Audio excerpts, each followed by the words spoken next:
to the 26th Senate meeting of the 53rd session. For the record, today is Monday, October 2, 2023, and time is 6:20 p.m. We are currently located in Student Union Room 208 B and C. We also have senators joining us online through Zoom. All the senators joining online should have their camera on during the meeting. I will now go on a period of roll call. Chair Ariana. Here. Senator Hernandez. Here. Senator Garcia Contreras. Here.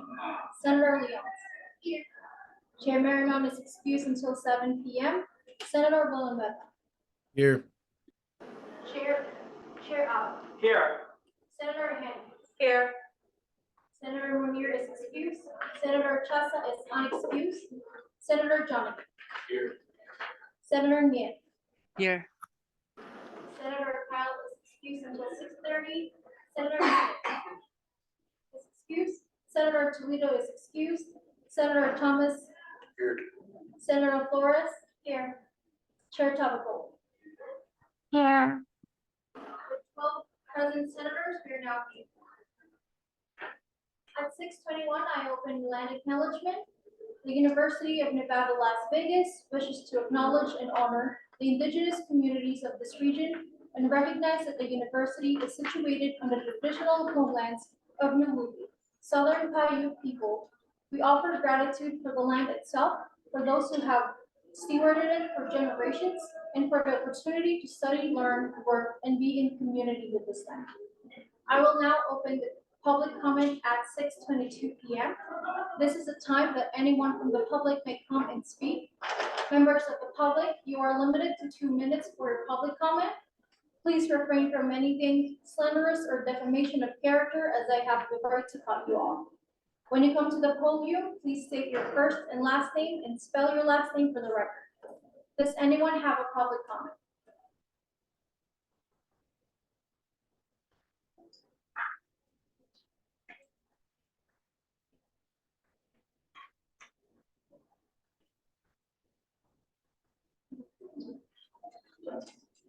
Hello, my name is Parker Franklin. Last name is spelled Franklin. On behalf of a small faction known as the Vegas Solar Parks, I would like to put forth that UNLV should set aside a small portion of the area on campus for a permaculture garden, and as well a building for processing the bountiful olives that are located on the trees.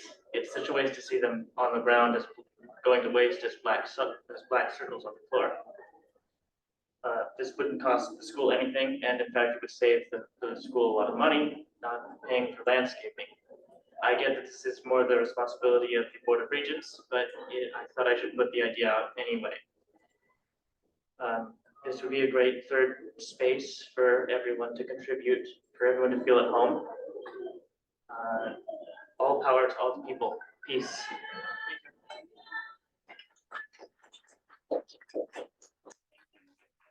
For public comment, is there anyone else who wants to do a public comment? Seeing none, I will close the public comment at 6:24.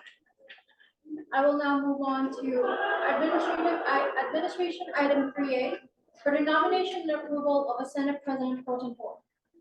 Choosing an SPPT was a hard decision due to the quality of candidates that stated their interest. I would like to thank again whom I interviewed for this position. When I was new to the Senate, this senator that I chose was always active in discussion, always active in participation, and reminded new senators not to be afraid to voice out their opinions in the Senate. I chose this candidate because I have confidence that as my right hand, we can manage the Senate smoothly. Their leadership ability and their management skills is shown through their dedication, as well in their chairing their parent committee. Those are the skills that the SPPD role demands. I nominate Christian Abel as Senate President Pro Tempore. You now have 5 minutes for your speech.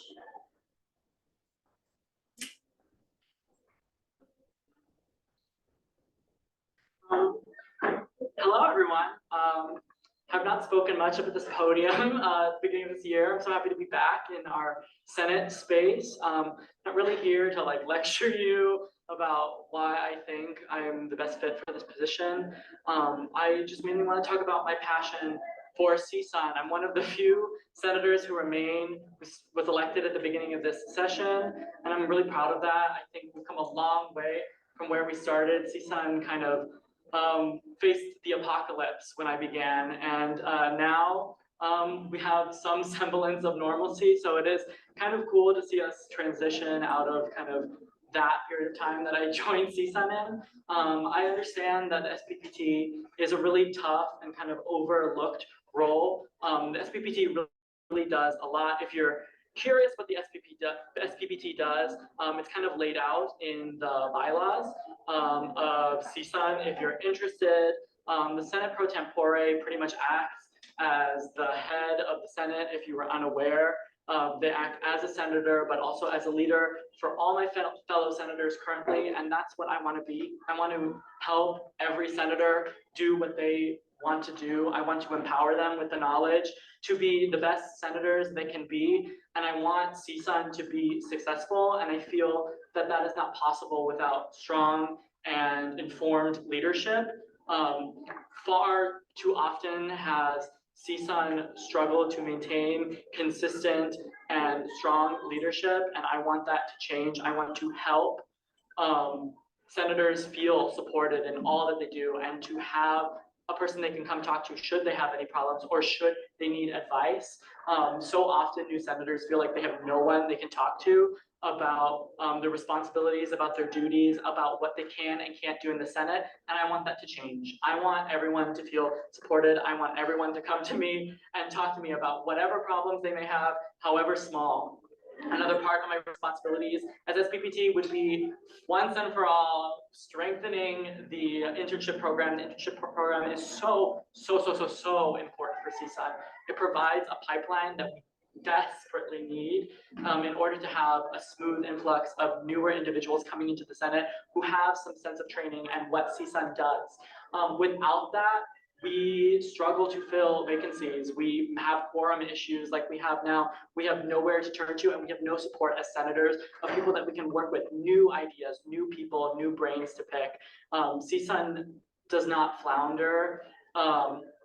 With interns, we grow, we prosper, we have more involvement, more engagement with the student body. And at the end of the day, that's the most important thing. We're here to serve our students, our constituents, the university as a whole. And I'm so passionate about that. And I hope all of you are too. And I'm so excited to serve in this role if the Senate sees me fit to do so. Thank you. I yield the rest of my time.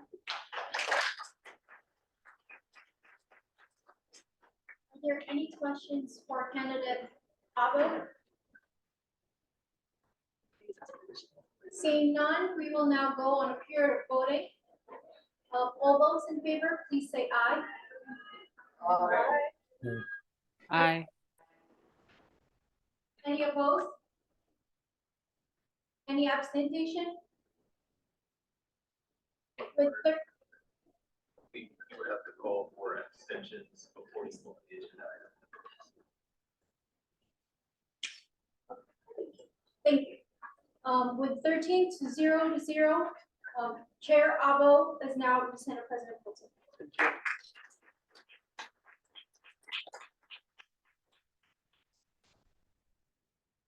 At this time, I will now open approval of minutes. Are there any discrepancies from the 53-24 meeting minutes that was posted to the public? Senator Donovan.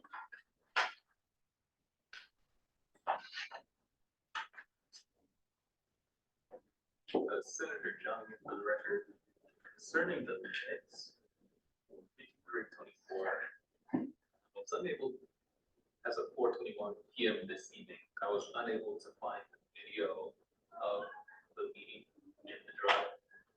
I haven't checked this now, but I want to bring that to CSUN's attention, and also pose a question as to when are the videos supposed to be uploaded to the drive.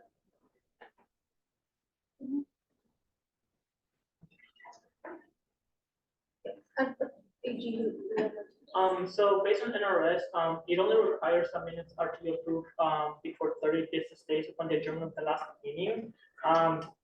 Preferably preferably minutes should be available to you all to review before the Senate meeting happens. But supplemental materials are usually allowed to be given to the Senate right before the Senate meeting starts, if that makes sense. But I will encourage the senatorship to provide the minutes sooner so the senators can have time to review them before Senate meetings happen. Senator John. So do we have access to that video? Is that going to be uploaded? Yes, that will be uploaded. I will make sure at the end of the meeting that the video will be uploaded as well. Agent Martinez. Based on minutes not being approved, we're now supplement to table those for the next meeting. That's pretty key object. I move to table the approval of minutes. I second. It is moved and seconded that the approval of minutes for 5324 is moved to the next Senate meeting.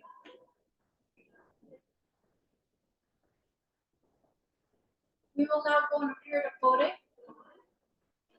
Okay. All those in favor of moving the Discussion on concurrent motion. Thank you so much. We will now go on a period of discussion and questions for the motion. Senator John.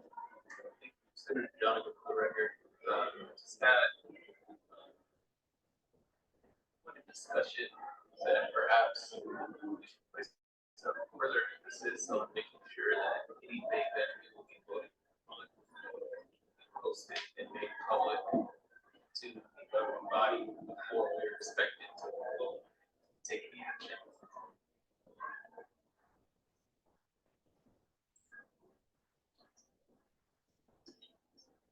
Yeah, I generally, we try our best to like post, agenda minutes and stuff as early as possible for, the Senate to access. Sometimes they like the minutes and stuff just like get lost in the what's it called, so it's in the kind of shuffle of CSUN, so it's not actually the most important for minutes to be approved in the directly following meeting. But I do agree with you that minutes should be posted before the meeting commences for senators to access prior to the meeting for them to review. So I do agree with you, and that's why we're just kind of postponing it. We can approve minutes within 30 days of whichever meeting, regardless of when those posted, as long as those are posted for senators to access prior to the meeting. So.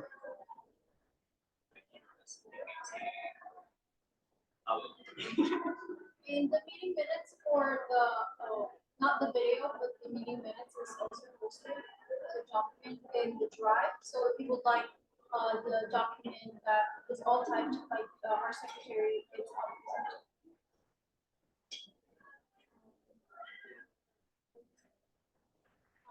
we will now go on a period of voting. All those in favor of the motion, please say aye. Any opposed? The 12-0-0, the motion is been approved.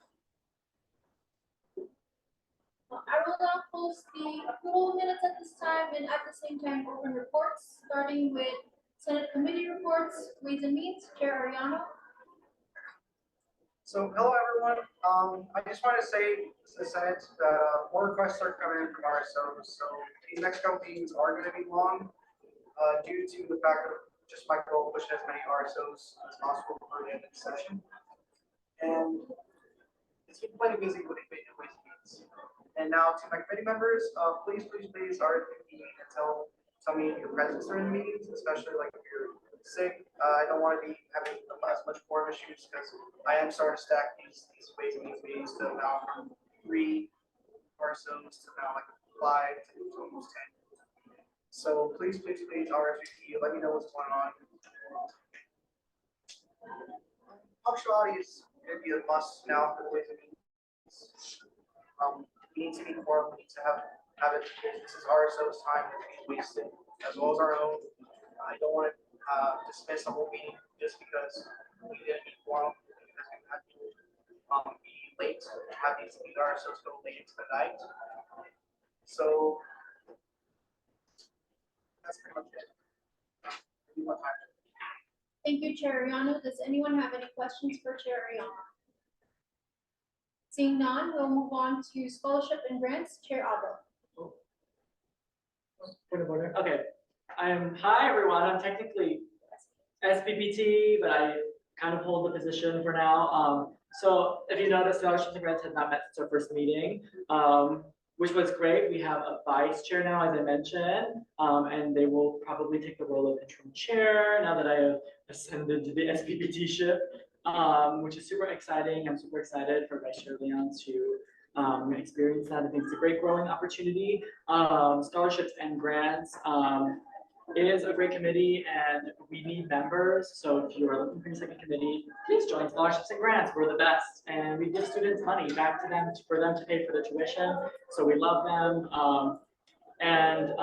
We will be using a kind of same timetable that we usually do. So keep your eyes peeled for scholarship applications to open in the spring semester as well as the grants program to open, and we'll be partnering with the marketing department to make sure everyone can get the information that they need about those programs.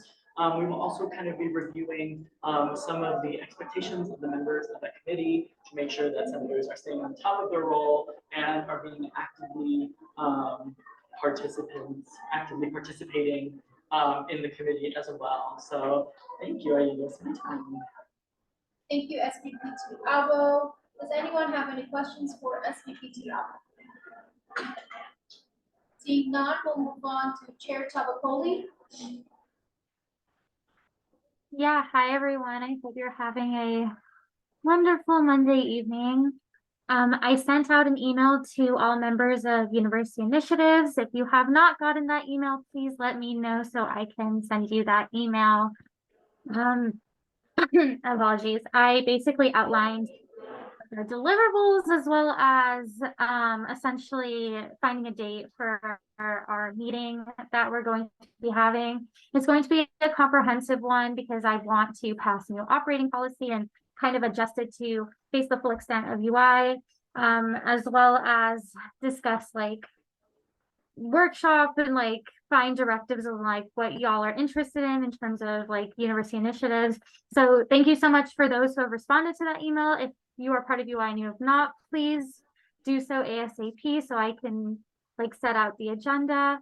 And as always, if you have any ideas for UI, I know a few people have reached out to me, but always feel free to contact me in regards to initiatives or projects that you want to be placing on campus because we have the funding and means to do so. And I would love to start chatting with y'all, but yeah, thank you.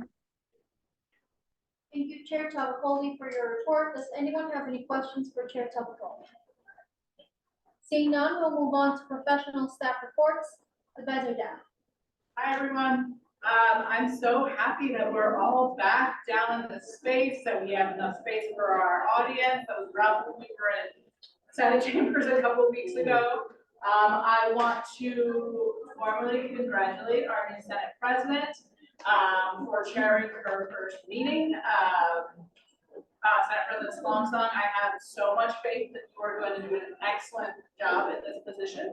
I know your path to it wasn't the traditional path. I know that I have the utmost faith that you are going to really shine in this role, and I hope that others in the room will help support you in doing that. I want to say thank you to everyone who is here tonight, those of us who are running us remotely. A couple of reminders, don't forget that Senate elections are next week. So they start on Wednesday, the 11th, October 11th at 9 a.m. and will close on Thursday, October 12th at 5 p.m. We want to make sure that we are encouraging every student to vote in that election. So they should, if they want to vote, they should be doing so through the Involvement Center, involvementcenter.unlv.edu at 9 a.m. on the dot. The day that opens, they will get, when they log into the Involvement Center, a pop-up will start to show on the front page of the Involvement Center that says it's time to vote your election. And they'll click on it, and the election that they're eligible to vote in, so basically the academic college that they're enrolled in, will show up the candidates for that position. If anyone has questions, they can always reach out to myself. The official email we want to push is csun@unlv.edu. Multiple people will be checking that email throughout the day to make sure that people who are having any issues voting through the involvement center, that we're addressing them quickly. As per the Constitution, we will also have one physical polling location in the student union, downstairs, the marketing tables outside of Jamba Juice. So we will have one physical location. Basically, it's just a laptop with the involvement center, so that if anyone has any issues, they want help voting, they want to make sure they understand how to get to it, we can do that. So that table does need to be staffed from 9 a.m. to 5 p.m. both days of the election, as per the Constitution. Your assistant director of elections sent out an email this week trying to get people to sign up. If you are rerunning for election for the next Senate session, you are ineligible. But if you are not rerunning, or if you're in another branch, I would highly encourage you to sign up for at least 1 hour to sit at the table, make sure people who are walking by know that it's elections and that you can help them vote. So that there is enough coverage to meet your constitutional requirements for elections. If anyone has any elections questions, they can come to me, they can go to Jesse. Jesse's incredibly responsive by email, so feel free to reach out to her. So look forward to elections next week. Any other questions? Now that we're sort of back in the room, feel free to reach out to me. Highly encourage reminders to your Senate mixers if you want to approach Senate President Long about a mixer proposal and you want help with what to put in that proposal. I just met with a senator this past week about that. If you want to spitball ideas with me, talk about how to put together a budget, what sort of things need to be included, what the logistics are, that's what I'm here for. Also want to highly encourage you all to think about projects that you can be doing to better what builds beyond just ways means funding, could we be putting together to make improvements on campus. Highly encourage you all to be thinking about that as well. I'm not going to take any questions. I give the floor. Thank you, Advisor Dow. Does anyone have any questions for Advisor Dow? Seeing none, we'll move on to liaison reports, starting with SPPT. Hello, everyone. First SPPT report. I do not have an official one in the drive, so this will be a little bit of a crash course report. Talking again, I'm so sorry to everyone. As you can imagine, the eyes looking at me. But if you're a chair, watch out. I'm going to be breathing down your neck. I will be sitting in at least one of your meetings a month, so get into it. It's just something I'm going to have to do. It's part of my job.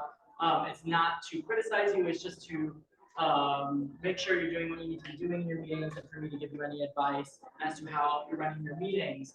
Senators, I'm so excited to be working with all of you. I will want to meet with as many of you as possible, just kind of pick your brain about what you're thinking about CSUN, anything you want to do, and how I can help with that. So keep your eyes out on your emails. I'll be kind of blasting you with so many emails, especially if you're a chair, you'll get double the emails, which is so fun.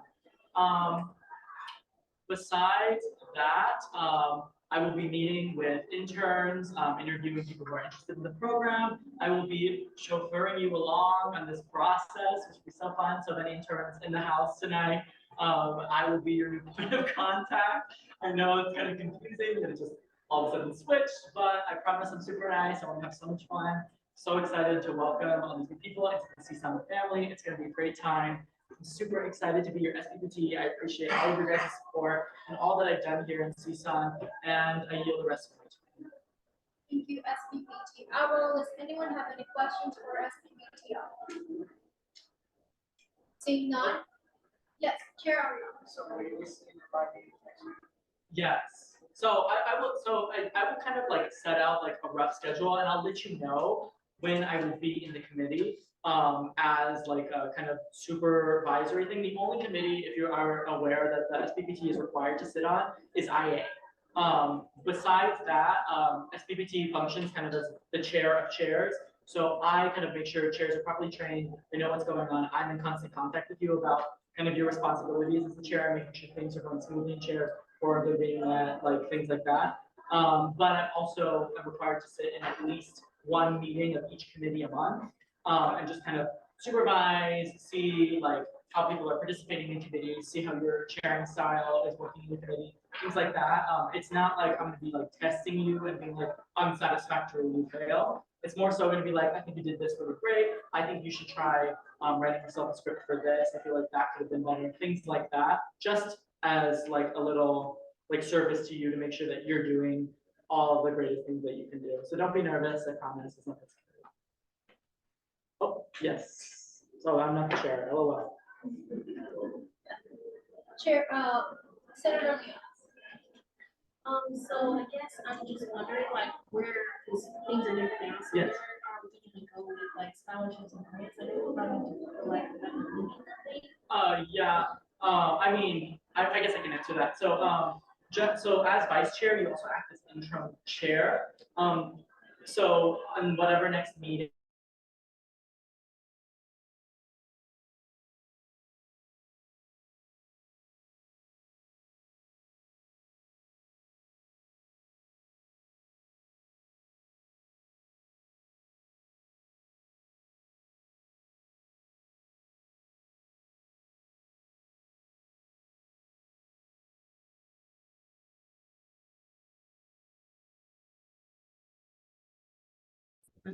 Technical difficulties. Technical difficulties. Oh my gosh. Yes, but there's no way to show it. There's a difference. I love technology.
Are we still recording?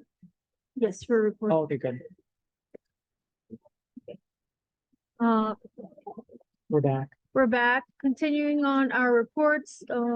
So continuing from where I left off, as vice chair, you'll act as interim chair until we appoint a new chair. That could be you or it could be someone else depending on your comfort level. So that functions as a normal nomination. But in that time, you act primarily as chair. So you can create an agenda, make a meeting, hold the meeting if you would like, and I can work with you one-on-one to kind of show you how that looks. But we'll cross that bridge like if and when you like would like to or need to. But we will be appointing a new chair probably at the next meeting. So I wouldn't stress about it too much, but we can meet one-on-one and discuss that. Chair Ariana. So now, how does this appointment work towards, I mean, I don't know if this is future business, but like how towards forum for basically since we were part as senator. Yeah. So how it's It's up to my own personal discretion, so I will remain and part of your quorum for this coming meeting for tomorrow. And then I will be leaving your committee. Just because like being in Ways and Means and then also having to be present in every other committee is kind of crazy. And also be an IA as like a permanent member is a lot. But I will remain in contact like with your committee as I will with all the other committees. So it's not like I'm disappearing. I'm not evaporating into thin air. I will still be around. I just won't be a voting member of your committee anymore. Senator Jonaghan. question for course material or SBT or. Yeah. But I just wanted to make a request about the agenda. So can I make that after you close things? Pardon? I'd like to make a request after you close this agenda item. Okay. So, brother. President Salah thing. So I'm gonna move on to AG first. Okay, Do you ask any more okay. questions? Are there any more questions for SPPT Abo? Seeing none, we'll move on. Senator Jonigan.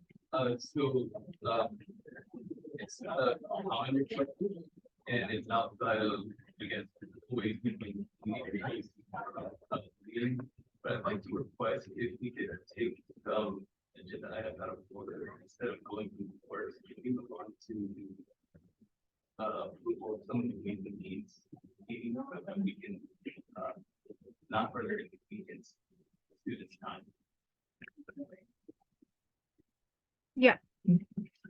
We can do that, after, yes, we can do that. We will move on to, item 2D after the question, which is now. Okay. Senator Hugh left. Senator Hugh left, at 6:52 PM. Senator Nguyen, left the meeting, so we're not meeting quorum and cannot continue the meeting.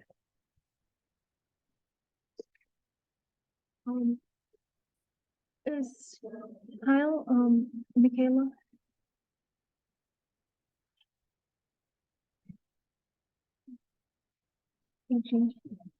AG Leon Martinez.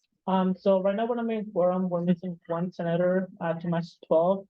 So since we don't have quorum, the only two things that y'all can do as a voting body would be either to recess for a specific amount of time or to adjourn, for the remainder of the meeting. I would just recommend you take a 5-minute recess. That way, if you want to need to the bathroom, do it now because we're gonna be right at quorum. So it's gonna be very unlikely for y'all to be able to take a point of personal privilege. Never mind. It's your stuff there. At 6:53 PM, Senator Kyle is present, and we can continue with our.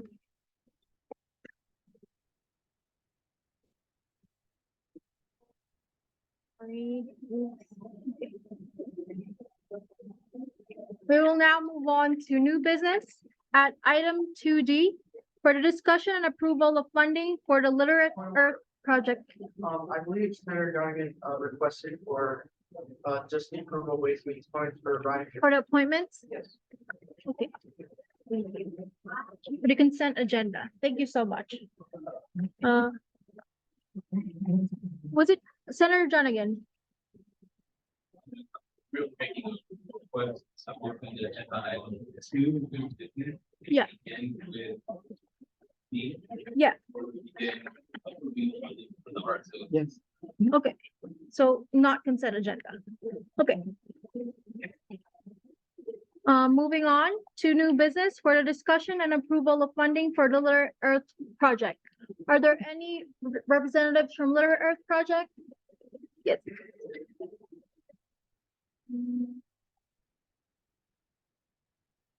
Yeah. Thank you so much. You have, do you have presentation? You do.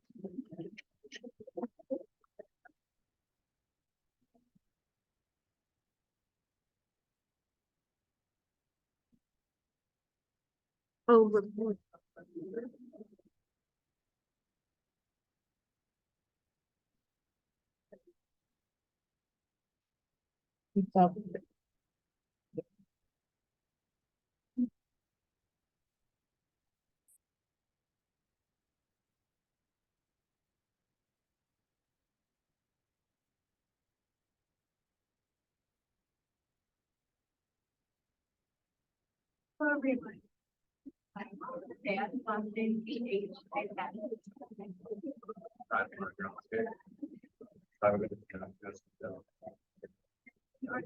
Earth Project.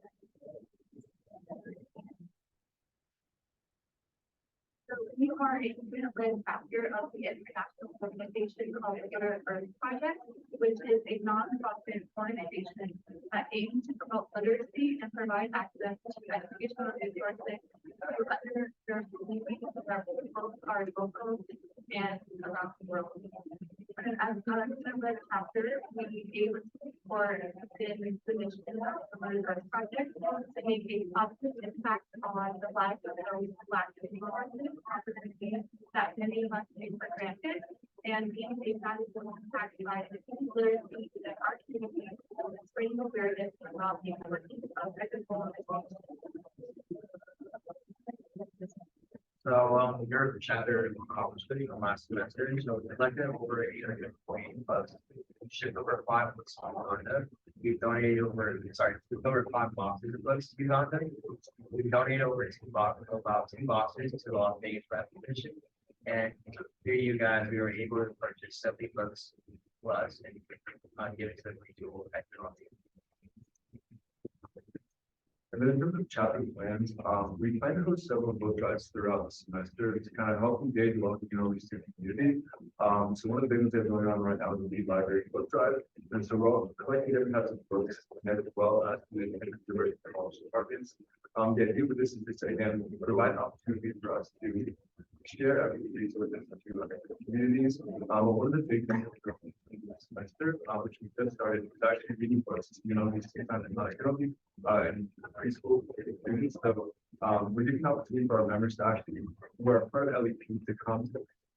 And some of us, I think myself, that we have a preschool on campus and so it's a really great opportunity for actually us to kind of share resources and also provide a really great community engagement opportunity for our members to actually be in preschool. And of course, our other goals to increase membership to the registered student organization events, because our very recent chapter that we just started this year. But we have a lot of different plans, and again, the main goal is to engage all of our students and members with these type of opportunities, enriching opportunities for our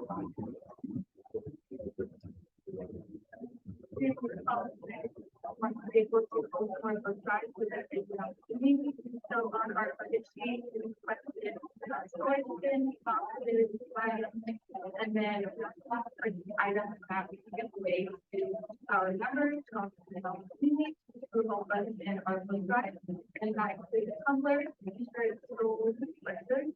And then lastly, much curious and sending our events to increase our membership, which allows us to continue doing our food drive and also being to our students. And our budget needs to have been table logs, speakers, and we will be doing.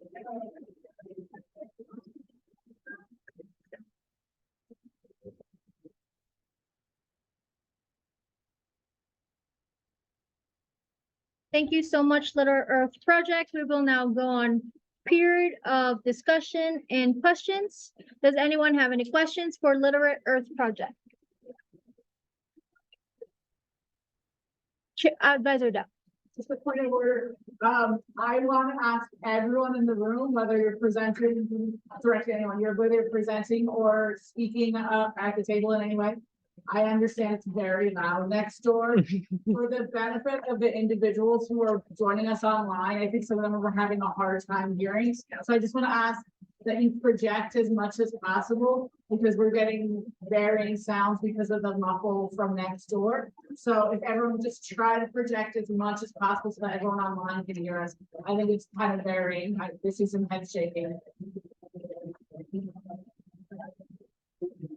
Thank you, Advisor Dow. Hi,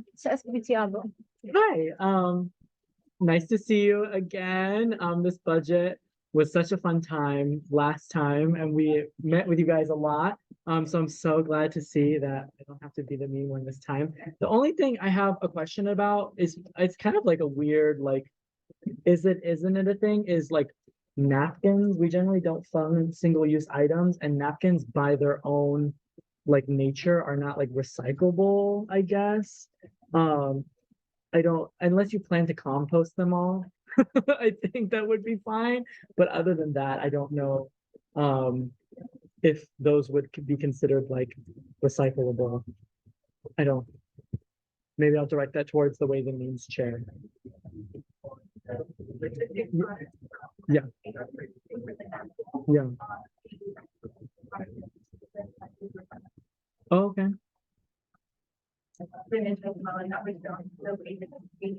Okay. Okay, cool. Yeah, I can confirm that they looked into it with his couple.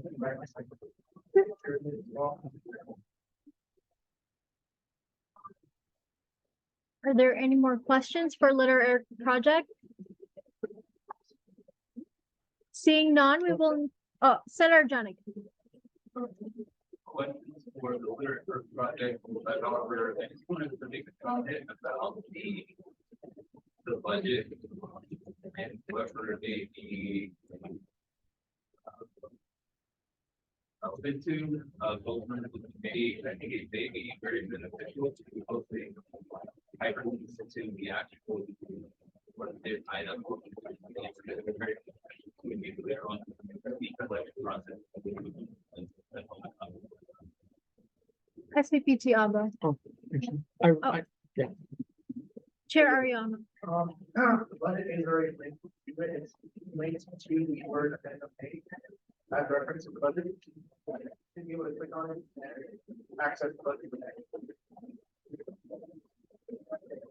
Senator Jonathan. Sorry, I might have. But I have to put up on the budget. If I remember correctly, during my time modeling, each time under either the fire or justification, there would be a link to the actual item, so you can see where it comes from. Here, you don't have to go back into the and then look at the where it's a piece. SVPT Abba. That is mainly up to the discretion of the RSO while making their budget. Did you provide in a separate sheet, like a supplier list of all their stuff that they plan on purchasing with links attached to that? So that's just up to the RSO and like whether or not they want to link all of those things. But if you would like to look at each of the individual items that they are planning on purchasing, that is attached in a separate PDF.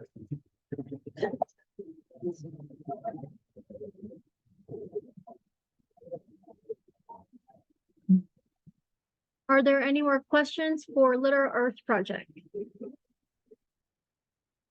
Seeing none, we will now go on a period of voting for the approval of funding of $3,936.64 for Litter Earth Project. All those in favor, please say aye. Aye. Aye. With 12-0, any opposed? With 12-0, the approval of funding for Litter Earth Project is now approved.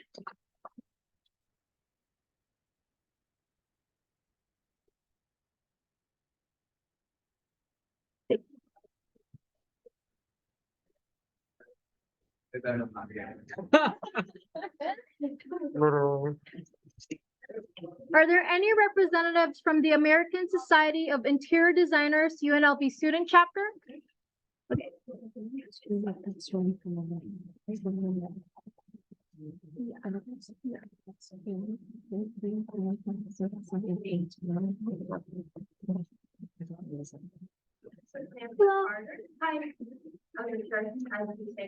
Yeah, please state your name and first and last name for the record. Okay, Samantha Carter. Do you have a presentation? Yes.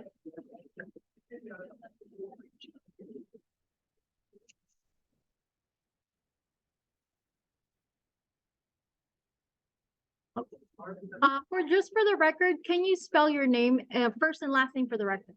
Yeah. S-A-N-T-H-A-B-A-R-T-E-R.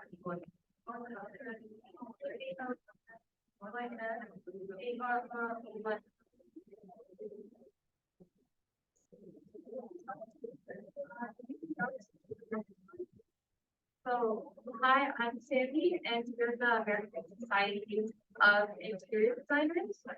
I am the president, and Alexis is our secretary.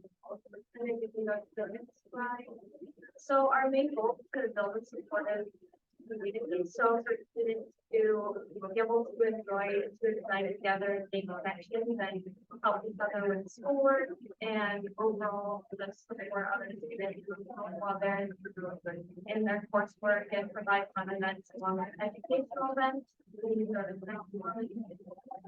And then for professional development or for professional development, we have internship opportunities.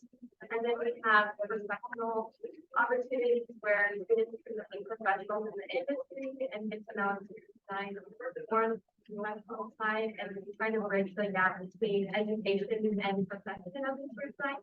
We also allow for curve tours and different competitions. Go to the next slide.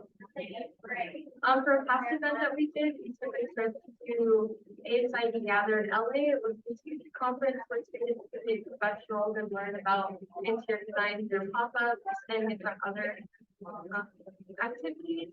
Go to the next one. And then our recent past event, we did a supply drive where we gave back to students and all the fourth year students donated supplies for the second and third year students to take and use for their coursework. And then we go to the next slide. And then just some future events that we'd be asking for help with funding for. We're doing a collaboration with landscape students and architecture students for pumpkin painting tonight. So we'd be asking for funds for pumpkins. And then we also have some firm tours and other building tours planned. And then we also just did a material board workshop. And then we can go to the next one. And then we actually had a t-shirt design competition where the students were able to design their own t-shirts and we would make the t-shirts for the students and they have the opportunity to get these t-shirts. And then we also have different accessories that we can give to other firms that allow us to visit. And then we go to the next one. And then we have our own Instagram account when displaying student projects of the month, photos of our events and other opportunities for students. And then we can go to the next slide. And then for funding, you guys would be funding our t-shirts, our accessories like coats and mugs, and then of course our supplies. So painting supplies for the pumpkins, and then of course the pumpkins itself. And then we got lanyards for the team. So whenever we're at events, people can locate our names and positions if they had any questions. And yep, that's our presentation. Thank you. Thank you, American Society of Interior Designers. We will now move on to a point of discussion and series of questions. Does anyone have any point of discussion or question for American Society of Interior Designers? Senator Hankins. Marcel, for the Senate Position 61, for authors of legislation that has a last name, College of Name. So just to get that fixed, but that's all from me. Thank you. What's your name? Does anyone else have any points of this? AJ Leon Martinez. Who wrote this bill?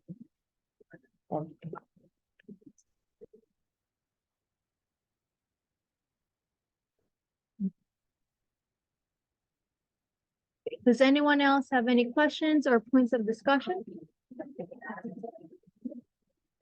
Seeing none, we will now move on to the approval of funding for the voting for the approval of funding for the American Society of Interior Designers. All those in favor, please say aye. Aye. Any opposed? With 12 to 0 to 0, the approval of 1,483.52 cents for the American Society of Interior Designers is now approved. Congratulations.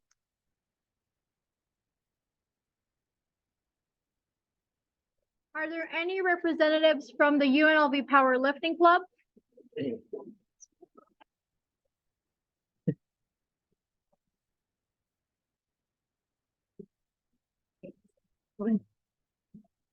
And for the record, kindly state your first and last name and spell it out for us. Thank you.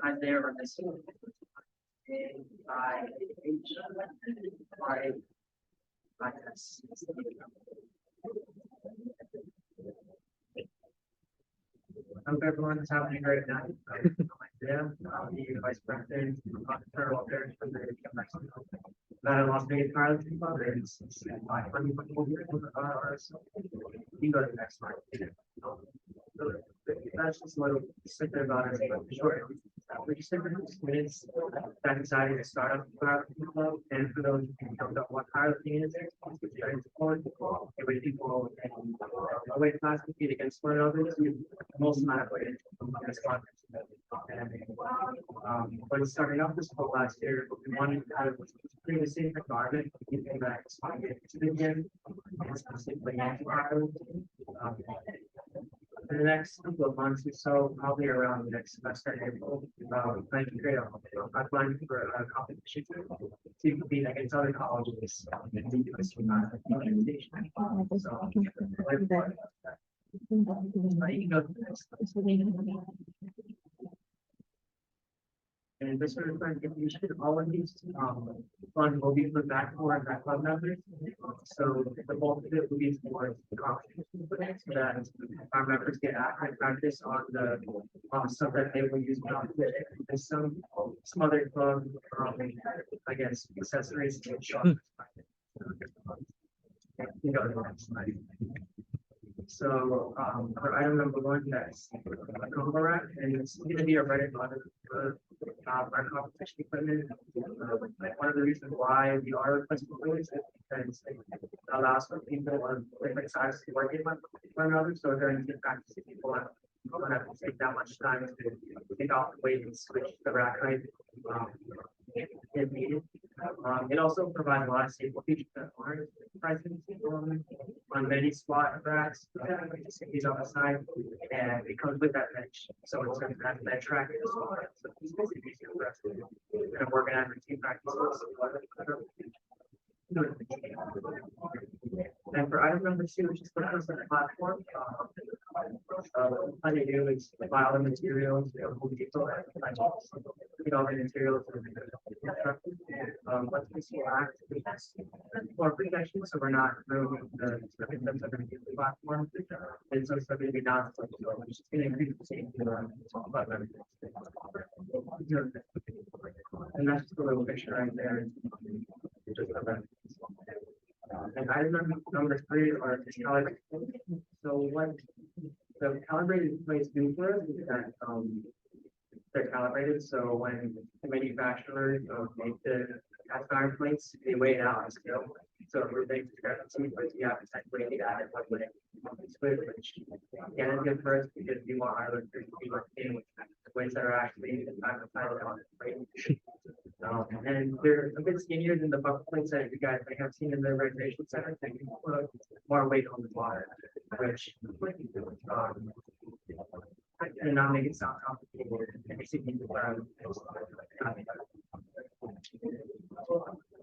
And item four is a power bar. What separates that from a regular commercial gym bar is that it has more tensile strength than the average power bar. So essentially, it's going to make it consistent with our and item number five is the competition college. So these are actually weighted, so they're not the plastic ones that you got in the next center as well. And because they're a bit heavier, so it's weight to the barbell during the lifts. Go to the next slide. Thank you. And item number six is just a simple weight tree. We plan to hold team practices. And one of our members also, but we plan to transport it around and hopefully collaborate with the rec center for future events. Item number seven is just a simple banner holder. Again, we want to show off our club spirit to other potential students that want to join our club. Item number eight is competition t-shirts. So for the sport of powerlifting, we decided to go with a manufacturer that that makes high quality t-shirts. And yeah, it's just made out of polyester and cotton. Item number nine is just we already have a banner, but we wanted 2 banners so that when we go out to competitions, we can have just double the swagger to show off to other people. And for item number 10, so we have to be registered as an official team with the USAPL organization to compete against other colleges. From my understanding, that counts as a conference kind of competition. So I think the last meeting, we had it amended down to $45. But yeah, this will just help us be legal to compete in the USAPL organization. That's better.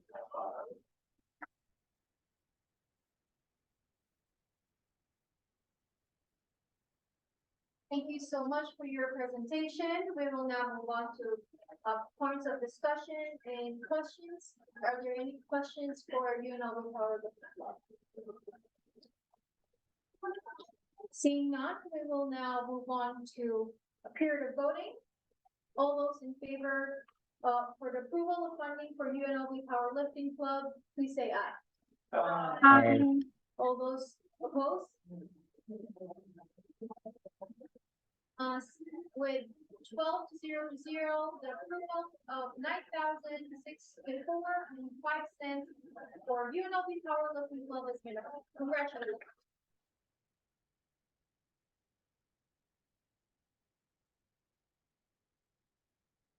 Are there any representatives from American Medical Student Association Pre-Medical? Yes, there are. Are there any representatives for student organizations of Latinx?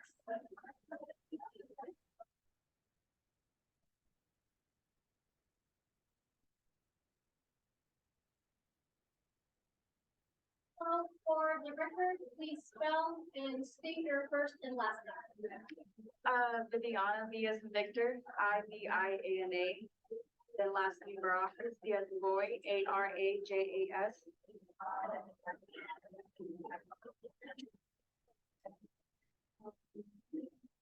You have presentation? I just have my budget. Okay.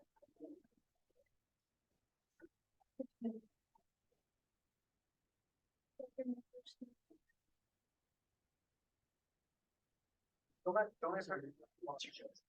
Yes. Okay, don't I present that in our budget for? Your absence? I was with it. Moving on. Okay. Just to begin, I do want to talk a little bit about our club. So SOUL is a student organization created by and all for Latinx students, their allies, and the campus community at UNLV. SOUL was founded in the belief that Latinx students at UNLV need a space to call their own, a place of cultural representation on campus. We strive to create a unifying environment and network Latinx students and their allies can support, grow, and learn from one another. We shall achieve our mission by upholding our objectives to the best of our abilities while creating and maintaining a safe, brave, open network of support and face-up community. SOUL ensures that Latinx students and allies at UNLV are well represented, supported, and listened to through intentional and effective action. That being said, we are a small club, but we are quickly expanding with over 136 members. We are requesting the total of $6,884.55. To begin, we are requesting a vintage canopy, which is $1,285. This specifically would be customized with our logo and our name. And we simply would like to invest in this as we feel that a regular canopy from any other store with no logo could easily be misplaced or taken. We would also request 2 shade tent weights. This is mainly for safety concerns. We wouldn't want the canopy to be flying away on just windy days. We are also requesting volunteer t-shirts. Just to further clarify, it is split up in 2 categories because we had to purchase some before the semester started, just to ensure that some members receive their shirts during raffles or upcoming volunteer events. We are also requesting 5 leadership hoodies for $60.70. This would just be used to identify and basically pinpoint the leaders from the members, especially during our off-campus events. We are requesting business cards just for more outreach, more marketing, as well as a retractable banner, a chalkboard, sidewalk sign, and flyers. These would all be used to help spread the word to try and build a bigger community. We are requesting a money box only because I believe our last one was misplaced and we would like to replace that to ensure that no funding from our previous or from upcoming fundraisers get taken. We are also requesting an ice check because for future fundraising events, we are trying to sell cold items, I suppose, such as paletas, which is typically in the Latinx community. Again, for more outreach, we would like to request a wireless microphone. This would be used on various social media sites such as TikTok. It would just help us expand our following. And then we are also requesting a wagon cart for $90. We already have one, but we do have a lot of stuff. And with the following items that we're requesting, we would need more help to carry everything. With those out of the way, I'm gonna start with the soul merch, the second page. So we are requesting items such as an elastic, wristbands, buttons, lanyards, stickers, tote bags, notebooks, water bottles, gift certificate papers, insulated tumblers. All of these items could be used for fundraising. It could be used for rewards such as the member with the most volunteer hours. Next, I would like to go into the Latino snacks. Everything on the list just varies. They're all nostalgic snacks that we would typically have growing up in a Latinx household. So we would like to disperse these snacks during involvement there, during our meetings, or any socials. For eating utensils, we did find a compostable plate and utensil set. It's a 250-piece set. This would be utilized throughout the entire year, again, for our socials and meetings. So our members can have things to eat with or eat on. And then lastly, we are requesting pupusas. It could be a finger food snack, I suppose. This one, I do not have a direct quote. I'm simply going off of the quote that we received last year, and it would be ordered from La Sombrita restaurant. And according to their quote, if we were to receive 204 pupusas, it would be 147 each. Or I'm sorry, $1.47 each.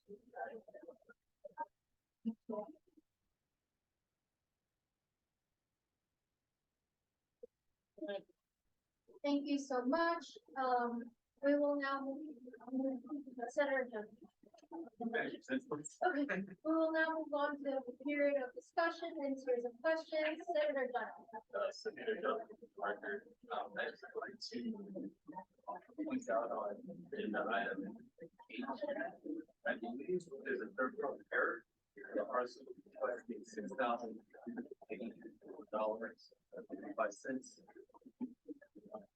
However, the agenda item says $7,085.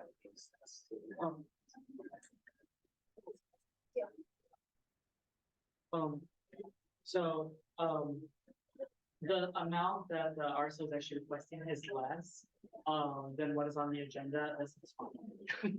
So we don't have to worry about it. If it was more than what the RSO was asking for, we'd have to amend the RSO. But since it's more on the agenda, it's okay. I think that was the original amount they were asking for before we took stuff out. So it's okay. And then I also wanted to know, so there's 2 sheets and there's 2 totals in the budget.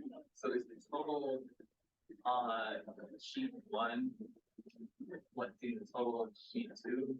And I'm thinking it's like seeing 2 different what's going on better. I, further clarify? On page number 2, all of the totals that are separated by the different sections, such as the food, or the soul merge, those totals have been added and then added to the first page, because the first page is the master budget, I should say. It was just easier to split it onto a second page to have a better idea of what those funds would be used towards. Okay, great, thank you for your presentation, and thank you for your presentation, that was pretty good.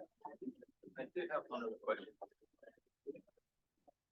So, there's a section on, page 2 of the budget titled Latino snacks. It goes through all these different foods. Just be clarifying, because I wasn't in that committee, first these foods need to be culturally educational for the purpose of what this are, so that,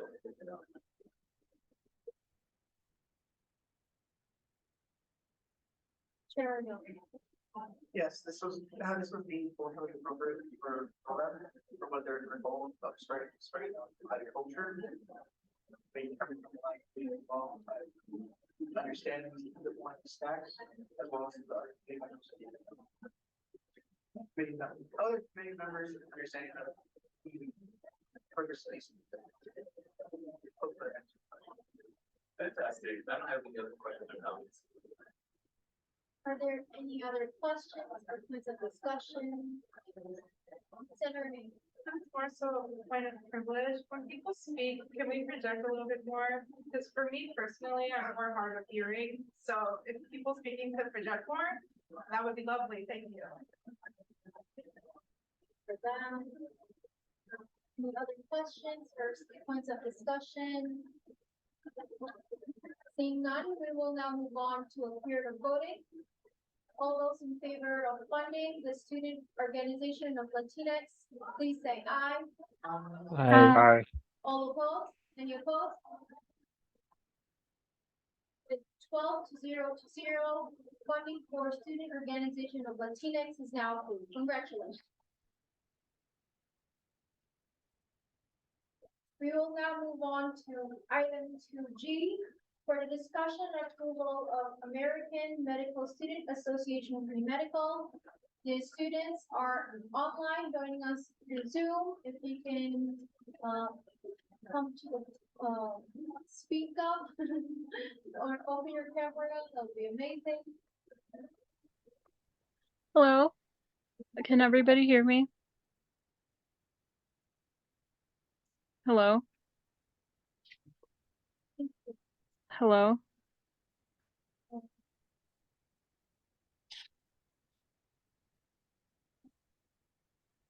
At 7:28 p.m., Senator Chair Marion joined the meeting. Hello?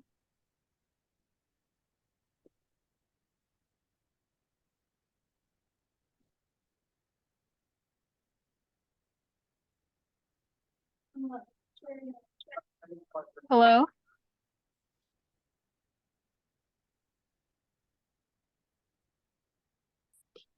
Oh, okay. May I proceed now? Can somebody confirm if you can hear me? At 7:29 p.m., Chair Ariano is taking a part of privilege. I can't hear the representative of my computer. Shares. Stop there.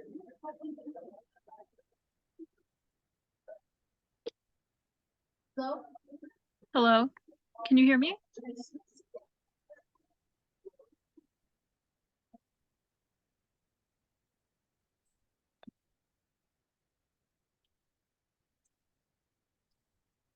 Hello?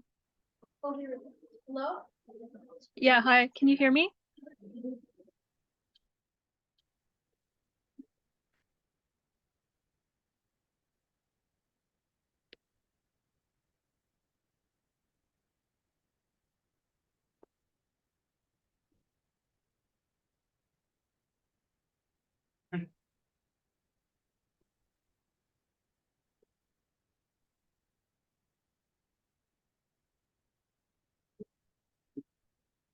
Senator Villanueva, can you unmute yourself and let us, and just talk to us for a second? Yeah, I hear you as well. Okay, I wanted to make sure that we could hear you.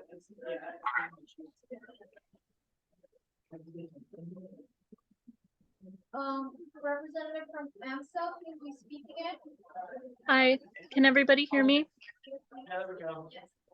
Oh, you guys can hear me? Okay, great. Yeah, sorry about the technical difficulties. I hope you can hear me okay now. So my name is Marian Malyan, and I'm the president of American Medical Student Association, the pre-health chapter at UNLV, and I believe we sent you our presentation earlier.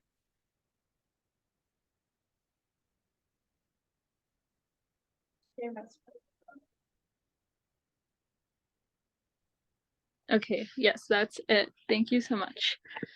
And I'm also here with my treasurer, George Koshkarian, and I will be introducing it and handing it off to George. So we can go on the next slide. So we are AMSA, as I said, the American Medical Student Association, which is the oldest and largest independent association of physicians in training in the United States. AMSA members include and are not limited to medical students, pre-medical students, interns, residents, and practicing physicians. By being part of the AMSA UNLV chapter, we as members have the chance to improve our knowledge of the medical field through our weekly and monthly volunteer events, various medical school orientations, free MCAT practice events, and many more activities. And next slide, please. All right, and this is just an overview of our budget, which I will be handing off to George Koshkarian, our treasurer. Thank you. Hello, everybody. Could everybody hear me okay? Awesome. You can go on the next slide, please. Our first item is going to be for CPR certification. So we want to provide our members with the opportunity to actually get CPR certified, as this is going to help them with their pre-health applications and clinical experiences. Next slide, please. Next, we're going to need a tent with a canopy, and it's going to have our logo on it. And this is going to be really essential for recruitment purposes. And we also have a lot of tabling events that are outside, and this is going to provide shade for our members and everybody else coming up. And we do realize that the source room does have tents that we could rent out, but they go out really quickly, and we would like a much more reliable option. Next slide, please. Our next item is going to be our members shirts. So our member shirts are important for representing our organization, and they're very helpful for networking. Next slide, please. The next item is going to be suture kits. So we want to host an event where our members can actually learn and practice how to perform sutures. Next slide, please. Next up is going to be our bodies exhibit. So we want to allow members to visualize the anatomy of the human body and the sutures via an exhibit. Next slide, please. Next is going to be our AMSA logo stress balls. So we want to provide our members with a simple tool to relieve stress and advertise our organization. Next slide, please. AMSA logo hand sanitizers. We want to emphasize the importance of good hygiene and advertise our organization simultaneously. Next slide, please. AMSA logo tote bags. We want to give members a bag with our tote. Sorry. We want to give members a bag with our logo on it to help advertise AMSA, as well as hand out at our tabling events. And that should be everything. Thank you, guys.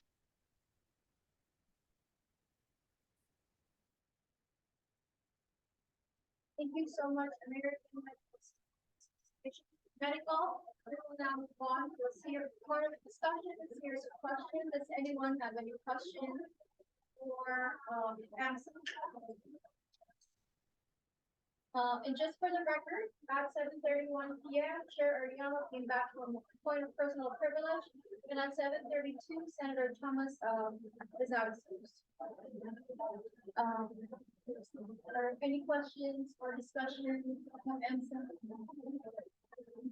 Seeing none, we will now move on to peer vote.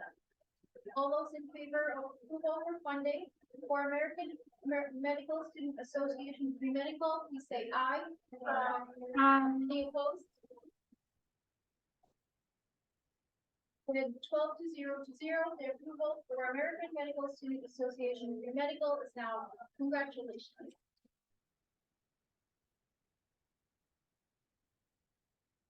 Are there any representatives from UNLV final?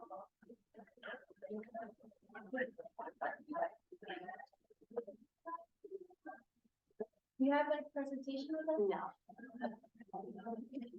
And just for the record, could you state your name, first and last name, and spell it out for us? Catherine, Kathryn, Davis, Davis. Nicholas, Nicholas, Bustamante, Bustamante.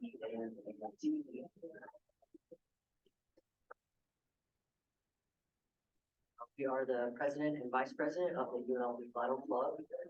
Our club is requesting $1,436.17 in funds this year. The funding this year will go towards t-shirts for our members, so that we can identify them at events like Enrollment Fair and at off-campus meetings, as well as stickers. Stickers to give out as promotional material at tabling events.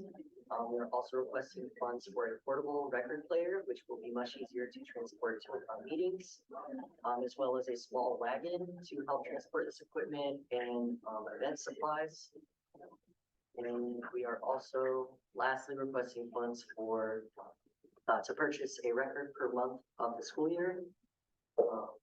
As the basis of our club is to meet and listen to my records. Thank you. That's all.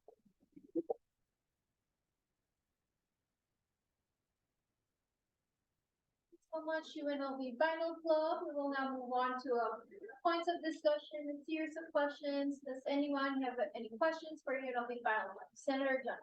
I have a question for the RSO. Just once you talk about memory, was this RSO created last year? Yes. Okay, great. And are you associated with the college for repairs? I go. Because college for repairs, so I don't see it. Thank you. Chair Ariel. So just so I'm very personal, when do you guys join me? Every other Tuesdays. Every other Tuesday from 4 to 6. In BEH 1. Any other questions? Seeing none, we will now move on to a period of voting for the approval of funding for the association, for the UNLV final. All those in favor, please say aye. Aye. Any opposed? With 12-0, the approval of the funding for UNLV Vinyl Club is now, congratulations. Moving on to item 2J, are there any representatives from the Association of Latino Professionals for America?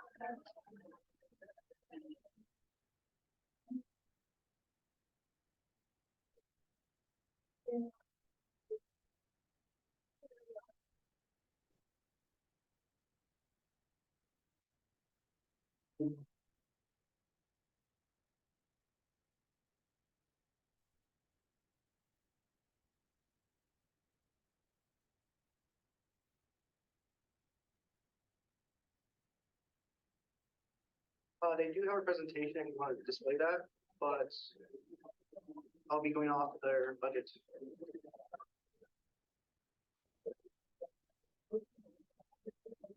So, ALPFA, right? They're a nonprofit.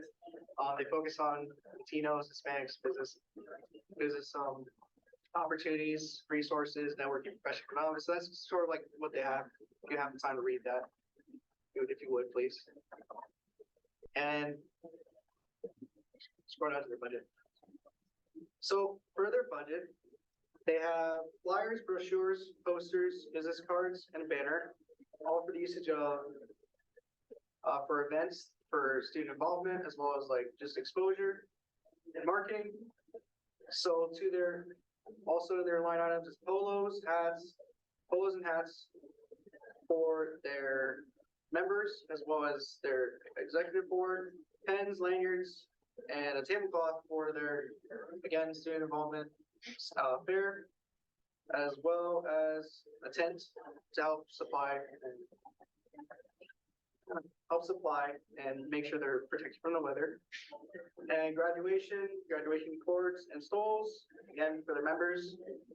Tamales is also on their vendor list from La Bonita, which is a Mexican restaurant and store, as well as catering package from Cardenas, another supermarket, Hispanic supermarket, alongside with sodas that are Hispanic origin and conchas as well. To their total $3,183.64 for the request. Thank you so much for your presentation.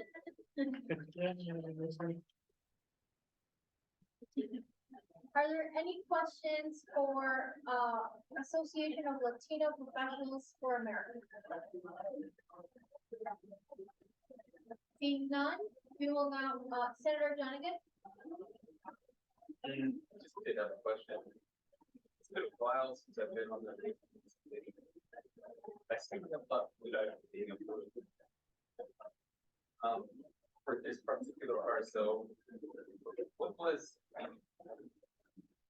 the first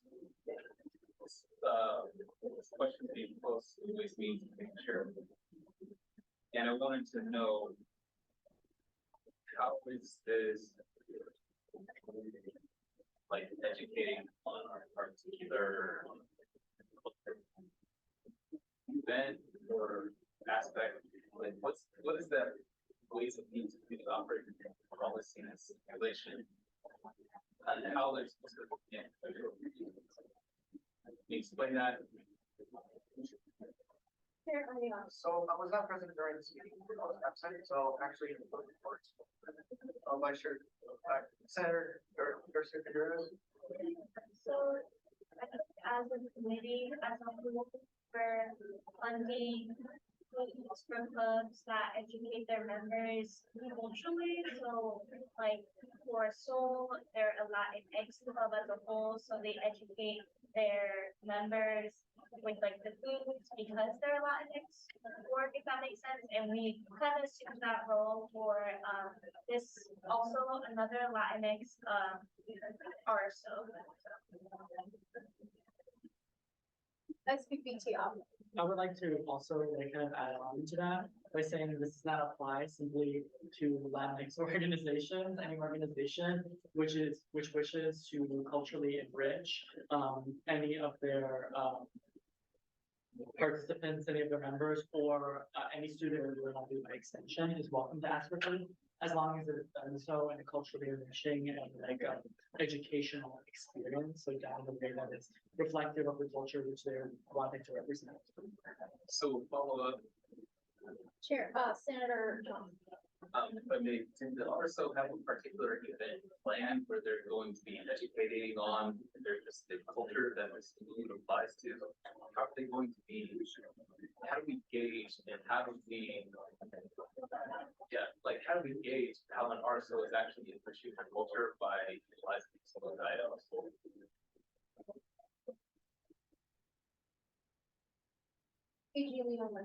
So since there are very like specific questions about the RSO which are not present here, instead of speaking for them, I would just recommend you to table this to the next meeting and maybe reach out to the representatives like why didn't you have today, and then maybe show up tomorrow, next week, so they can give more specifics to answer to the questions, which unless any committee members have those answers already, if they ask those questions with the committee, if not, I would just recommend to table it. That way we're not taking for the organization. SPPT. I move to table Senate Bill 5367. Thank you. is moved and seconded, the motion, we will now move on to discussion for any question for the motion.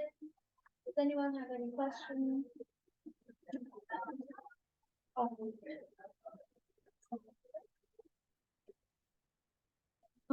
Seeing none, Chair Tabaco. Sorry, could I get more clarification as to why we wanted to table it again? I just can't hear well, unfortunately. We're tabling, this particular bill simply because the RSO is not present. And we have some questions regarding the use of the food, that they're asking for, and we can't really ask those specific questions as to what they're going to use this cultural food for, to make sure that it's being used in an educationally enriching way.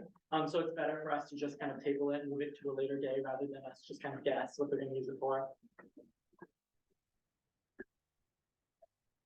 Any questions?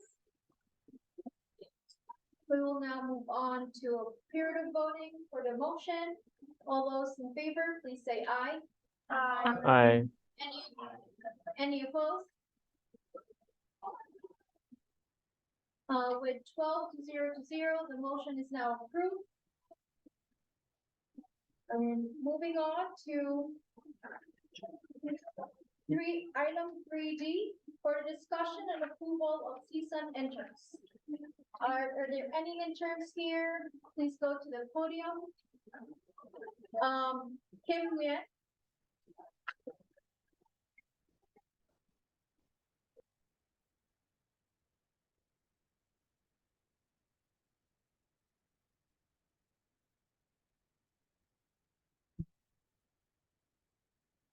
You have 5 minutes for your speech. Please state your first and last name and please spell it out for the record. Thank you. My name is Kim, Kim, and then Nguyen, Nguyen. Hello, UNLV's brightest stars. First, I want to give a big thank you to our Senate President for reaching out to interns like me with helpful information that allowed me to have this opportunity today. My name is Kim Nguyen. As I mentioned, I am a first-year student here at UNLV. I'm currently pursuing a bachelor degree in computer science and a minor in biology. But before I got here, I was a clueless high schooler. Not once, but many times, I have considered not going to college, despite all the AP and dual credits classes I put myself through, just because reality hits me hard when senior year is ending, and I still have no idea how I can mention college to my parents without being another financial burden for them. I had even considered joining the Air Force to have my tuition covered, but that means leaving my parents for who knows how long, which is even more cruel to my parents. Among all the peers who were all excited about the colleges and universities they had applied to and got accepted, there was a nobody with no plan ahead. Finally, I applied to UNLV, thinking it was my last resort. I applied in January. However, I was wrong. UNLV was not only not my last resort, but it was my spark of hope. After getting accepted, I started to receive many emails from the UNLV faculty team, reaching out to make sure that I was getting my enrollment process done. They even helped me with the free application for federal student aid form, which enabled me to receive a grant that helped me pay off my tuition. So yes, I would probably say that I have made the right choice. If I can go back in time, I would tell myself not to stress and that everything will be okay. However, I know that it's not possible. I cannot change the past, but I can say those words, those exact words. And rest assured, the seniors in high school right now, by joining CSUN, I will be able to make a difference in the lives of our students, especially first-gen students and those who need financial aid. With that being said, I would like to be a part of the legislative branch, holding the power of budgeting. This branch will enable me to be someone that my old self needed and help prevent younger students from overwhelming and unnecessary stress. This internship is not only a stepping stone for me to be more involved with UNLV, but it's truly an opening to a new chapter in my life. a chapter full of trials and tribulations, using skills that I already have to contribute back for a better education environment for rising scholars. It all starts here and now. Thank you. Thank you so much, Kim, for your speech. We will now move on to a series of points of discussion and series of questions. Does anyone have any questions for the candidate? Chair Ariane. So thank you for coming up and everything. I just have one question. You're a first student, correct? So let's see, what kind of geared towards you coming towards CSUN, being a part of this organization? As I said, I want to be a part of the legislative branch, which holds the budgeting factor in CSUN. So being a part of CSUN in that branch specifically, I would be able to have a voice and say like how the budget can be used and see and review all the bills that are proposed to CSUN regarding budgeting, and then I can help like by having a voice, I can influence the budget. So to my understanding, you get the targets from CSUN as an organization is for their, the voice. Yes. Correct. Being voiced on that. Hey, so excited to see interns. I will be your person of contact if you're curious. As a person who's interested in the internship program, are you aware of the commitment and responsibilities that will be put on you, such as not limited to, like attending both Senate meetings, which would be held at this time and for 1 to maybe 3 hours on Mondays, and be actively completing modules and doing things in order to progress in the internship program and eventually being part of, you would probably start, since you want to be part of the legislative branch, which is a great choice, in my opinion, the legislative mentorship. So like, are you aware of the responsibilities of that and willing to make the time commitment and like, be an active intern, should you be appointed?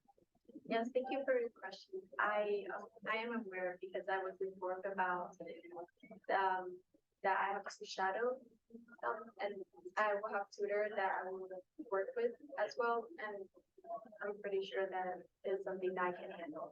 Yeah. Thank you. Any other questions or points of discussion? Seeing none, we will now go on a period of voting. All those in favor of appointing Kim Bien as a CSUN intern, please say aye. Aye.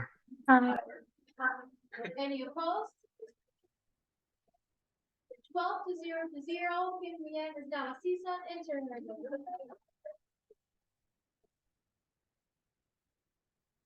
Nicolina Ely.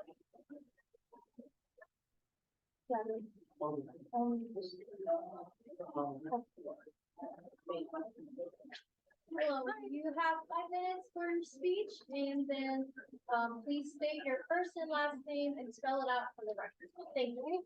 My name is Nicolina, spelled Nikolina, and my last name is Ilic, spelled Ilic. Hi everyone, I'm so happy to be here. I was so looking forward to this. I am a freshman here. I am majoring in philosophy with a concentration in law and justice. I think that's one of the reasons why I got really pulled to here, because it's just something that could be like a stepping stone for my career. I am a first gen for college. I just came to the US actually in 2015. I'm from Bosnia. I don't know how many people actually heard of that. I get a lot of questions about it. My most interests kind of are music and maybe like some photography. I'm overall interested in the legislative branch simply because I feel like the really one thing that pushed me was when I looked at the project requirements for the legislative branch. I felt like that would be something that could help me as I go into law school rather than be like blinded by what they're saying. I attended one of the magnet schools here in North Las Vegas, where they had a law magnet program. And I know one of our assignments usually would tend to, like, we would have to read certain legislation and talk about it, or maybe make PowerPoints about it. And I know multiple times I felt confused about what they actually meant, what they wanted me to do. So I feel like with this project and in the legislative branch, I could get a head start in learning what it actually meant when they say legislative. I feel like I could get a good intro as to how certain things are worded and what certain things mean. I'm also interested in just overall becoming politically active, and I know a lot of the legislation discussion that we have today is ambiguously worded, which makes a lot of normal, so to say, citizens, it makes them confused, and everyone interprets it in a different way. So I would like to get information so that I would able to provide my family and other people who might not be as informed with all the accurate and current information. So that's why I feel like the legislative branch the most. I also like the only reason that I really like the one big reason why CSUN really pulled me in was the fact that I get to work with people who have more knowledge than me, considering they've been here longer than me. They have different knowledge, like they have different outreach to all kinds of communities, organizations, which is what I really want. I want a close and a good bond with everyone here that's involved, including organizations, anyone that might want funding, things like this. I feel like it's a good way for me to get involved with my community and then just to kind of get to know everybody. That's it. Thank you.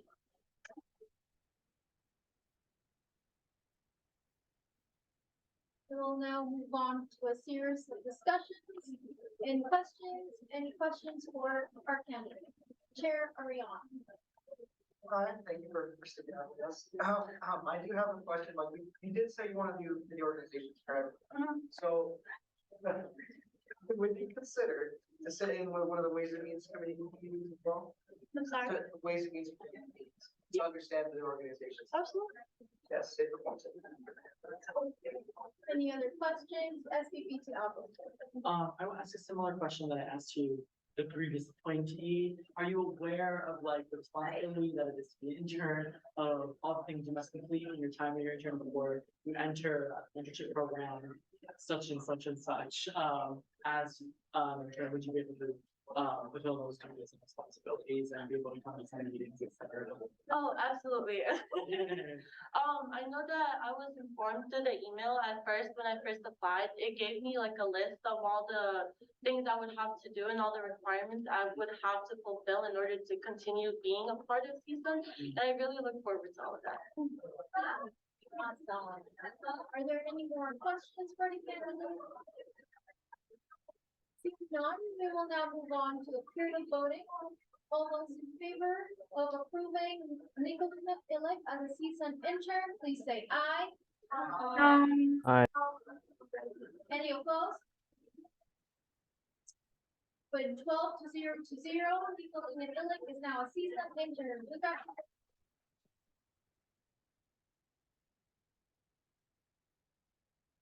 Is Ashley Sims.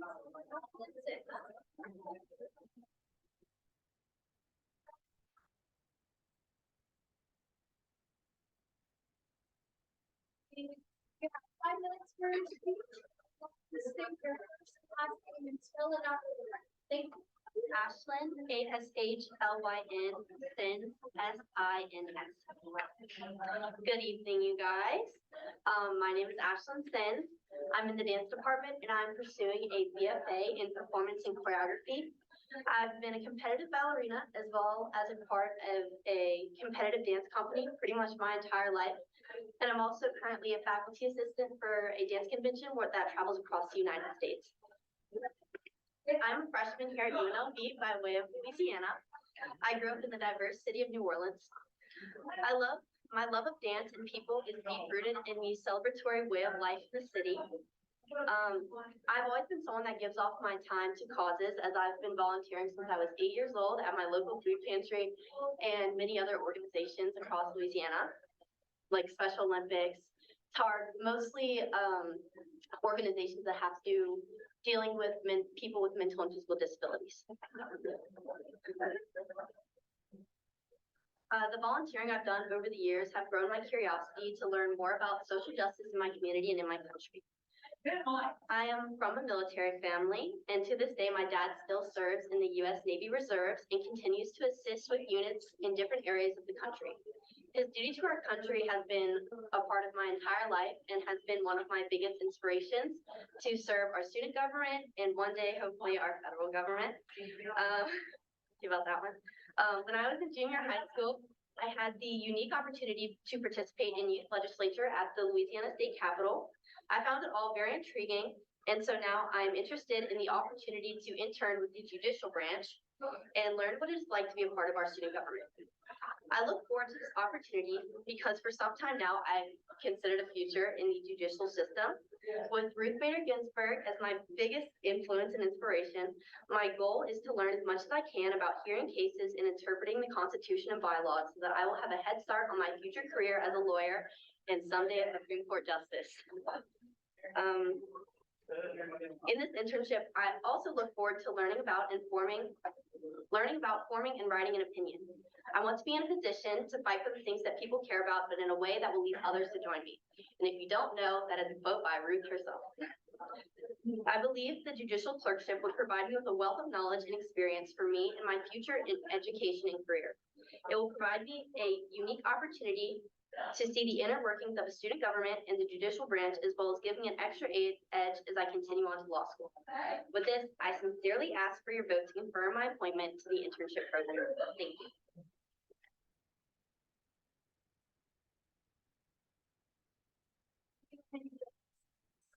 We will now move on to hearing questions on this question. Does anyone have any questions for our candidate? Senator Jonathan. Jonathan, for the record, I don't have a question for the candidate. I had a question about the internship program. So I'll direct that to our current Senate President Pro Tem for. So I understand that there's a clerkship for the judicial branch. We also have the legislative branch internship, assuming there's a branch internship as well. Just for further clarification, I wanted to know that an intern is being interviewed. It's just really one internship program where all three of them are encompassed into the overarching CSUN internship program. They have to do for a separate specific. So the way the internship program works, if you guys are curious, like a little information, I assume. So you kind of, when you are appointed, as an intern, you'll get a speech to Senate, the Senate would confirm you as an intern, and then you kind of enter like the general pool, of like training. So there are 5 modules that they will complete with quizzes, and I will monitor their progress and answer questions they have and kind of take them under my wing. Until they complete those 5 modules, then they're eligible to become part of a specific kind of like mentorship program, whether that be the clerkship, the clerkship, the judicial clerkship, the legislative mentorship, or the executive apprenticeship. Each of which have a maximum number of participants. So 25 for the apprenticeship, 25 for the mentorship, and then 9 for the clerkship. That's just so like we're not overwhelming the individuals in each department with so many interns. That's like, so each one can have like 1 or maybe 2, but for the clerkship, we have like 1 per justice for the judicial branch. So it is one kind of internship program that once they reach a certain benchmark, then they're kind of assigned person to shadow. Once they've shown that they have understanding of the basics of CSUN and how CSUN is. Thank you for that answer, and I don't have any further questions. I love your speech. I really like it. It seemed like really concise, and you said a lot of what you wanted to do. As I can have a 2-part question because I haven't asked another question yet, so I'll ask that one later. But as a fellow fine arts major myself, go fine arts, we're very busy people. We're running around like crazy. Like we have rehearsals at like late at night, weird hours. How, as a fine arts major, are you going to manage doing CSUN and also kind of navigating the treacherous waters of like a crazy schedule that comes with being a part-time student? So as of right now, we're working on 2 concerts right now. So as a first year, I can't be in our faculty concert, which is at the end of October, but I am eligible for our next concert, which is what we're working on. And I got pretty lucky with my rehearsal schedule. So after reading all the bylaws, of course, and all the expectations of an intern, I realized that I could proceed with this internship. So yeah, everything's pretty okay right now. So I'm not gonna be missing anything in dance or anything in CSUN. So yeah. My second question is our favorite question that I haven't asked anyone yet. What does CSUN stand for? You know what? That's a great question. Oh, hold up, where is it on here? Is it not on there? No, it's Oh, not. dang. Hold up, I'll let you read This it. targeted. No, I promise it's not. I promise Everyone. Consolidated Students of UNLV. Yeah. I swear I knew it like this morning. Okay, are there any more questions for candidate Sims? Seeing none, we will now move on to a period of voting.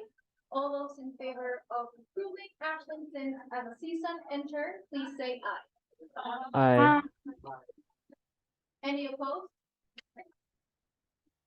With 12-0, Ashlyn Sims is now a CSUN intern.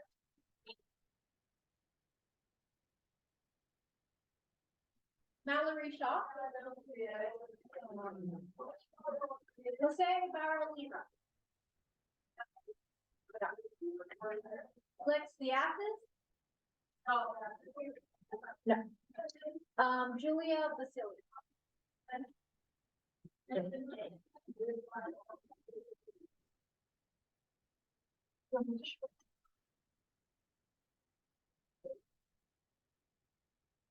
Oh, you have 5 minutes for speech.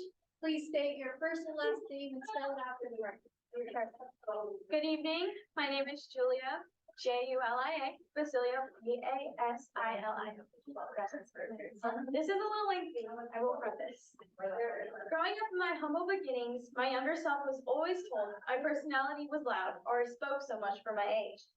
Stemming from my traditional Filipino culture, it raised me to know the values of community, being expressive, and showing love. Through this, I've always been a person led by a heart with an outspoken spirit.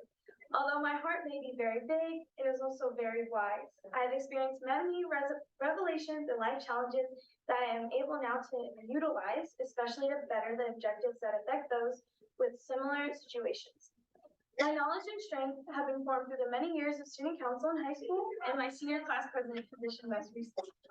Throughout my position, one saying I was known for was, I can and I will. If I have my heart set on a goal, I will do anything in my power to achieve it. Additionally, I've held many platforms in the past advocating for causes such as the Nevada education system, LGBTQIA rights, and Stop Asian Hate on a national level, such as my most recent term as America's Ideal Miss Western Region team. Through these experiences, I've gained beautiful connections by branching into different communities and observing ways to help the community. I've also learned the crucial importance of advocating and applying certain concerns, not just on a surface level, but deeper. My biggest passions have consisted of concerning the voice of others. As cliche as it sounds, I'm known for my fearless outspokenness. I do not fear being vocal for individual concerns or ideas for my political science major. I find oftentimes that the majority needs an ear to listen, a heart to sympathize, and a voice to advocate. Secondly, I see myself best fit in the judicial branch due to the congressional positions. I find that I do best in the sense of negotiation, especially bettering what is given to me. This position ensures the balance of our branches and has a direct impact on the voices of our students. by seeking opinions and applying those opinions to our provisions. Data on my personal trait of precise work also urges to ensure the best quality. Therefore, based on my personality and goals, I believe this branch is the most compliant. Additionally, I've also chosen this branch because I find that change over time is necessary for a sense of balance. Adaptation, I believe, is what moves a society forward. In my participation in Congress, I would like to ensure that we reinforce, become stronger, and move forward as a campus. By doing so, we can be sure to never be complacent, but always improving. On a big belief that I have is new ideas aren't poor ideas. It is crucial to bring life to what is already beautiful. Fresh opinions and ideas I can hopefully and eventually propose will present an exceeding cabinet with exceptional knowledge of current concerns. Adding on to my point beforehand, my professionalism does share its positives by ensuring that all legislation is fair and to its best interest, that we only provide what is finest to our student body. By giving an individual legislation the power to adjust based on majority interest requires creativity. Making the impossible possible, I can use my creative skills to provide solutions to any connections we lack to make. Lastly, this will greatly influence my future based on my past experiences. For example, my senior year, I didn't walk away as the same person. Being president changed many of my perspectives and taught me life lessons that are instilled in my daily practices. Similar to this, I believe my CSUN career will be a life-changing installation, that it not only will launch my career as a lawyer and future congresswoman, but to make a life impact on the rest of my life. Not only in my day-to-day life, but for my college and my UNLV as a whole. My biggest aspiration is to see the smaller communities and every college sparkle by hearing the mention of CSUN because of the impact our internships will have on this campus. I want us to be the future that continues to bring out what we already have. Thank you.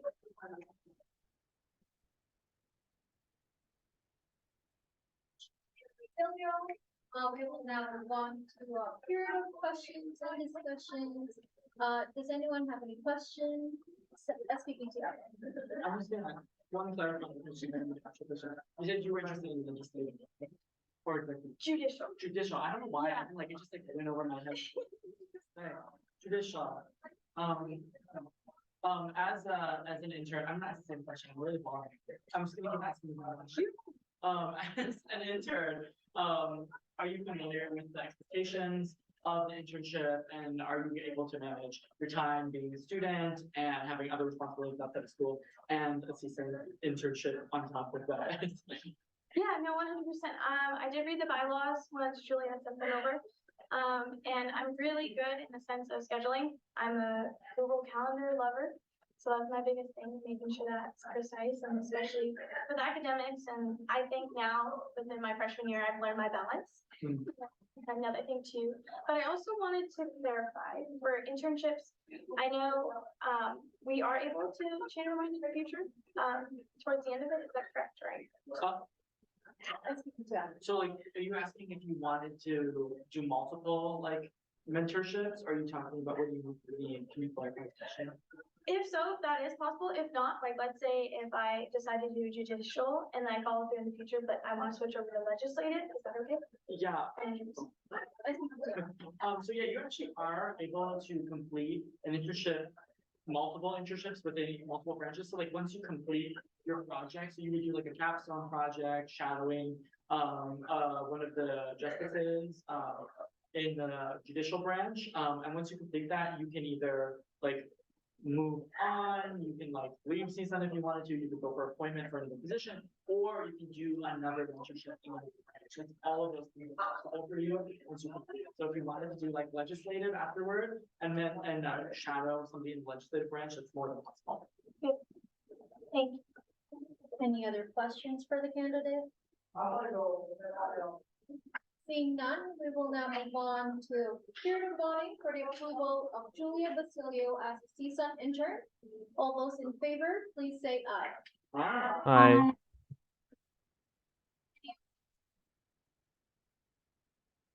With 12-0, Julia Basilio is now a CSUN intern.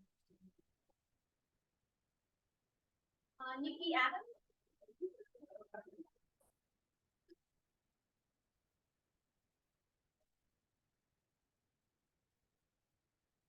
Hello, my name is Nikki Adams, and I'm a chemistry student who loves the law.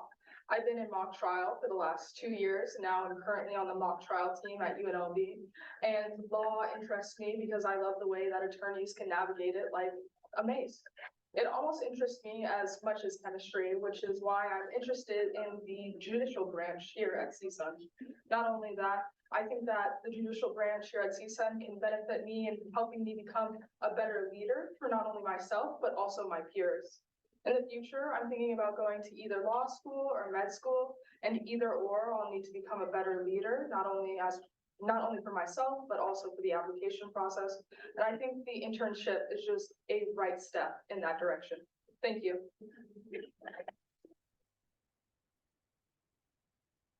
Thank you, Nikki Adams. We will now move on to a period of discussion question.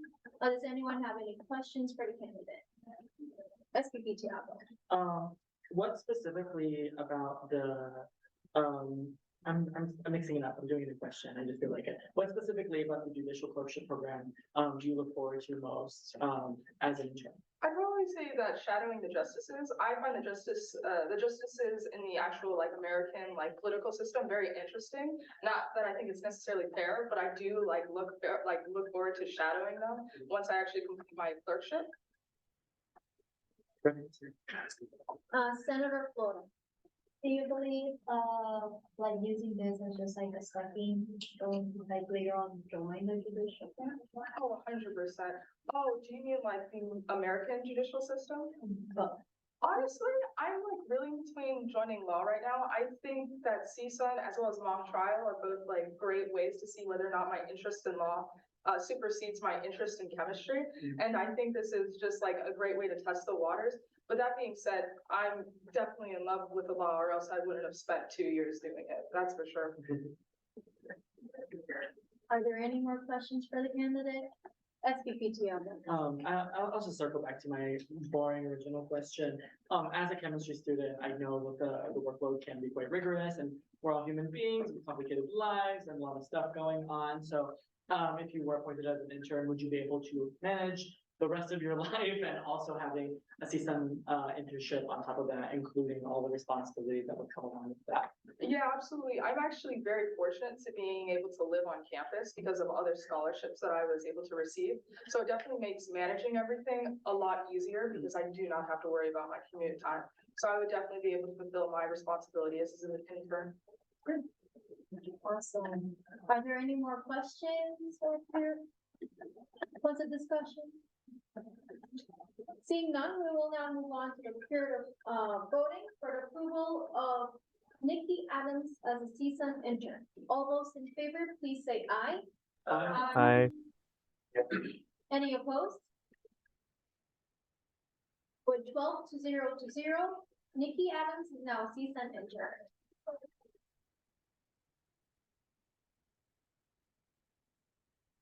I will now close item 3D and move on to item 3B for the presentation of the Attorney General's duties and responsibilities.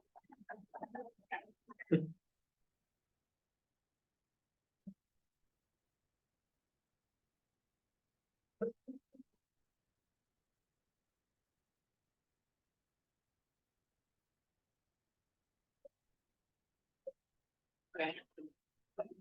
Hi, everybody. Been very quiet this whole meeting, so we'll be talking a lot today.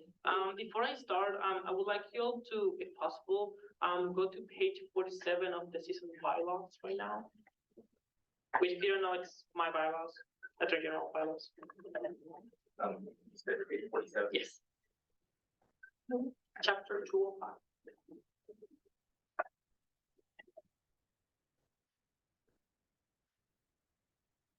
Let me know when class ready.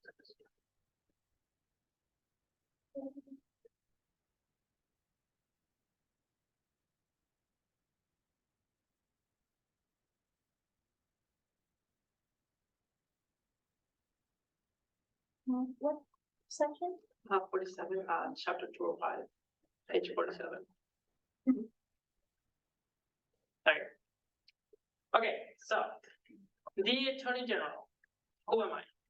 So basically, I'm kind of like a one-person department within that is housed in the executive branch, but does operate across all three branches of CSUN, both executive, legislative, and judicial.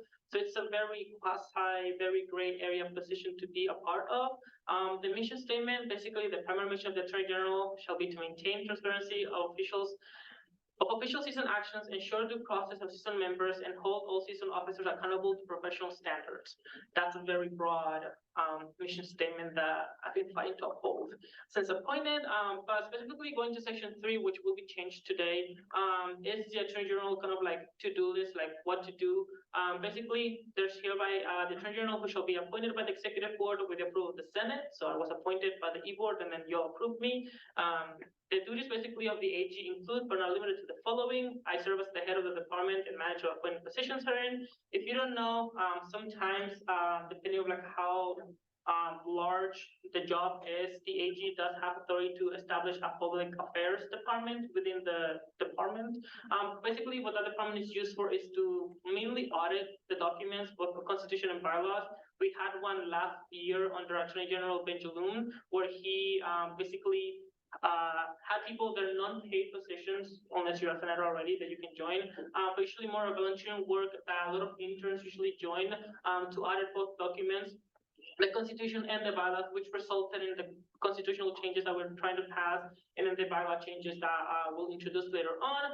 And then the big one, basically work closely with all branches of CSUN to serve as an advisor on all matters that pertain to federal and state laws, the NC Board of Regents Handbook, the NC Board of Regents Procedures and Guidelines Manuals, the CSUN Constitution, bylaws of the Constitution, enactments of the Senate, and most recent edition of Rules of Order. Basically, my job here is to serve as kind of like a quasi advisor to you all on enactments that you'll do, those are bills, resolutions, scholarships, etc., etc. If you believe that if you have questions about like federal law, state law, specifically more NRS, which is the Nevada Revised Statute, which are the laws that directly apply to CSUN. If you have questions about that, I'm the person to reach out to. If I don't know the answer, then I'll be working with advisor to find the answers for you. But basically, I just serve to advise you all, which is why every time I'm in the offices, my door is open. So if you have any quick question, you can just step in and ask me. If it's a question that needs a lot of like research, or that it's a very convoluted question, I just simply ask you all that please email me first. That way I do due diligence. That way when you meet with me, I hopefully have all the answers. If I don't have all the answers, I have ways to find it before we meet, because the last thing I want is you need to sit in my office, ask me a question, and I'll be like, let me take 5 minutes to research this. So if you have like a very convoluted question, just reach out to me beforehand so I'm prepared for you all. Basically, deliver a report in each Senate meeting in order to update senators on activities of the office. I already do that.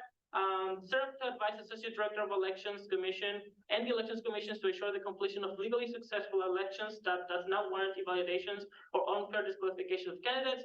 Basically, I also serve as an advisor specifically on the Elections Commission whenever we do have elections, which is right now. Work with the CSUN Business Operations Coordinator and Senate Secretary to ensure that all CSUN documents and expenditures are appropriately publicized. Basically, make sure that everything is publicized the way that it needs to, and if it's not like publicly on the website, it is available for anyone in CSUN or outside of CSUN to request that and have the documents ready for them. To review and submit amendments to CSUN Code of Conduct for officers and officials as needed.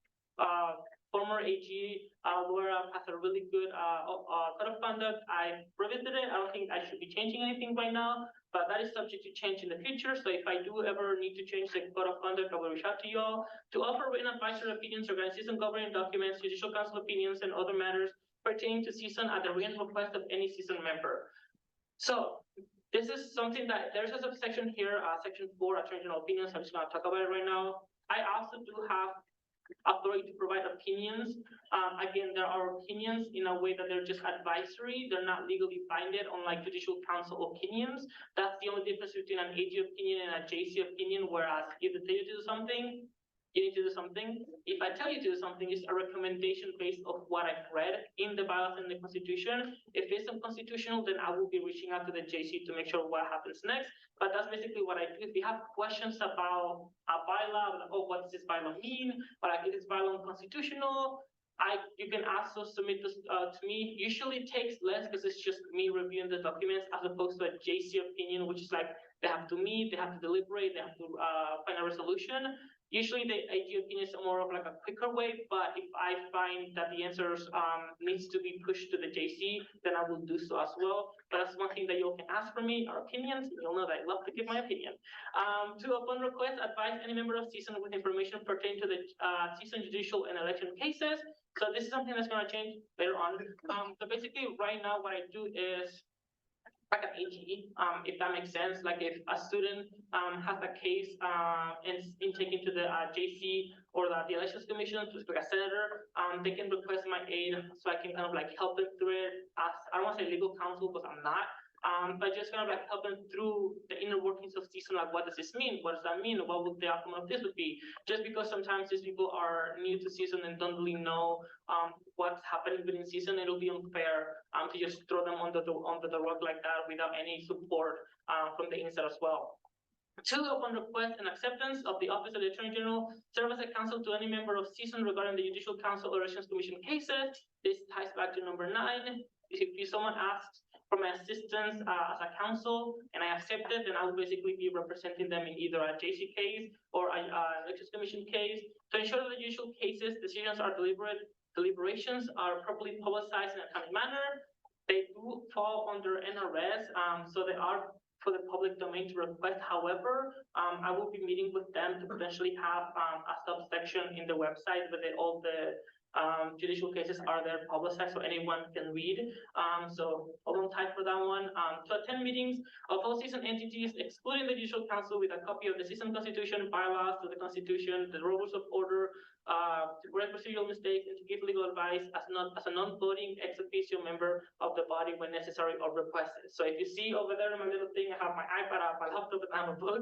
That means because I have all 3 things basically open at all times in case something happens. I already have it topped up to answer those questions. So basically, I'm just there to advise you all, to work with the CSUN advisor to establish and maintain a record-keeping requirement in which CSUN records are collected, organized, maintained, and categorized efficiently to facilitate the preservation, retrieval, and use for its position. So if you do not know, used to be public drive. We have records up to the last 3 years, the last 3 sessions. Anything after that are sent to the UNLV Library Archives, where you have to request those documents to access. Basically, what my office does is I will work with Advisor Dow at the end of every year, and then archive any documents that have passed the 3-year kind of like necessary timeline that we have to keep the documents public. So it's a lot of like making sure that everything is right before we archive them, because once we archive them, it's really hard to retrieve.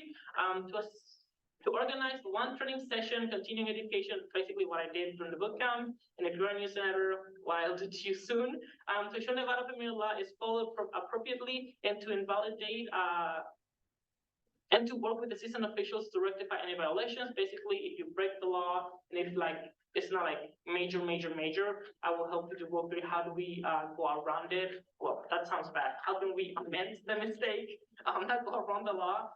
So any violations are fixed and addressed. And then to validate meetings that have not been conducted with a lack of regard for CSUN governing documents or which have have no minutes associated with them. Basically, I have to be reading. I'm going back to the minutes, make sure they're publicized. If they're not publicized, I will reach out to the chair like, hey, what's happening? Was it a mistake? Was it like a transition of e-board or like leadership positions that you lost the meetings? If so, then we have to work around that. If you just tell me, oh, I just didn't took minutes, sadly I have to invalidate that meeting, and that's really bad. And basically to develop, maintain, and present an operating policy for the department to the Senate within the first month of the fall semester. Technically, I guess I'm outside of that, but we all know how tricky this Senate has been. So I really wanted to have you all in a proper setting to address this. But basically, this is my presentation. I'm just here to support you all on anything that you'll do, whether that's Senate, executive, or judicial.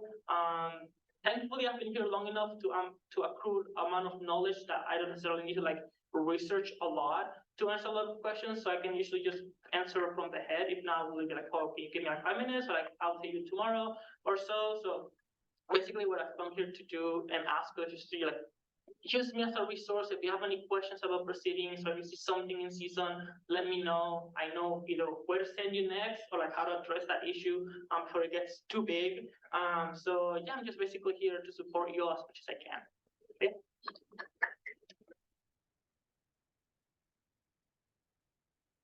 Thank you, Regina Martinez. We will now move on to a period of questions and points of discussion. Does anyone have any questions for AG Leon Martinez?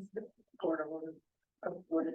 Wasn't this not an information only agenda item? Thank you so much. Thank you. I mean, you can always, AG Leon Martinez. you can always ask clarifying question. It's just like no deliberation can happen. So if something that I said like was not really clear, like you want me to expand on something that I said, you can always ask those questions. Are there any questions? Clarifying questions for AG Leon Martinez? Seeing none, we will move on to item 3C for the discussion and approval of the Office of the Attorney General Operating Policy. Okay, so it's under supplemental materials. Please open it.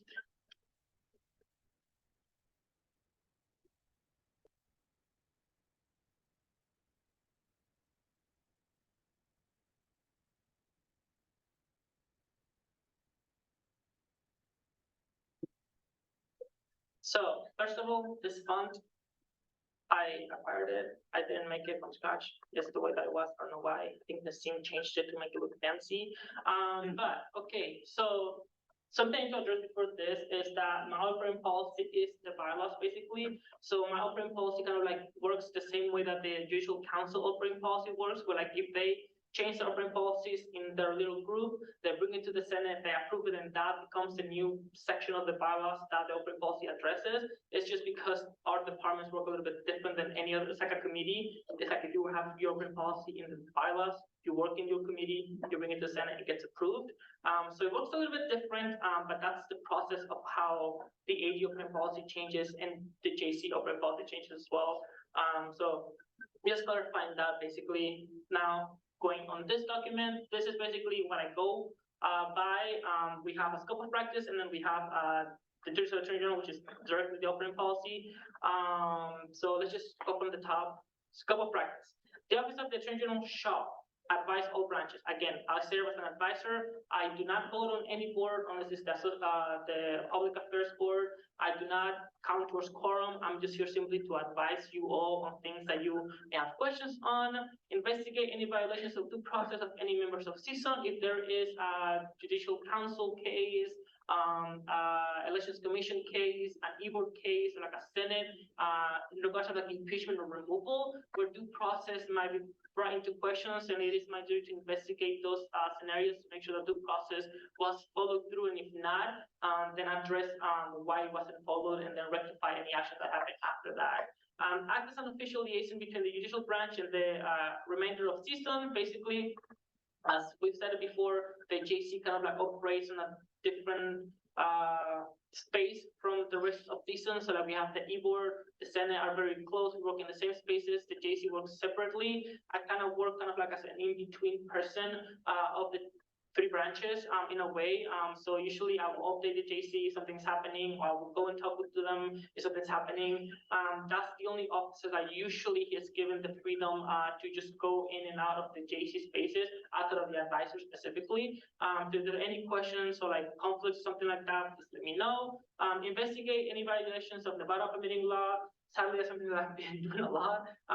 So if there's any violations of Nevada permitting law, whether that is wrongful posting of an agenda, discussion of character outside if the person was not service, those kind of things I investigate, and then if I find violations, I address those violations, and then work with the officer in charge of whichever body it is to address them and move forward with them, investigate any, advise the Department of the Elections and Operations as needed to ensure the conduction of free, fair, impartial, and legal election. This goes down like to the bylaw. Make recommendations to CSUN on any happenings as deemed necessary by the office or upon request. Basically, if I see something's happening in CSUN that I see that's wrong or like it shouldn't be happening, I will say something about it. Or if you as a senator, as an e-board member, as a JC, see something that's happening, whether that's in the Senate, executive board, a department, judicial council, and if you want to ask me a question about it, like is this okay, is this following the Constitution, is it following the bylaws, is how it should go, I'm here to answer, hopefully answer those questions. If I don't know how the answer, I will reach out to Advisor Dow so we can find the answer for you all. Deliver official opinions to citizen regarding matters of legal importance. Again, opinions most likely advisory, not legally binding. So basically, you can ask me something, tell you something, you don't have to listen to it. And basically, going to the next, before I go there, any questions on scope of practice? No? Okay. Okay, section 3, duties of the Attorney General. This is the bylaws.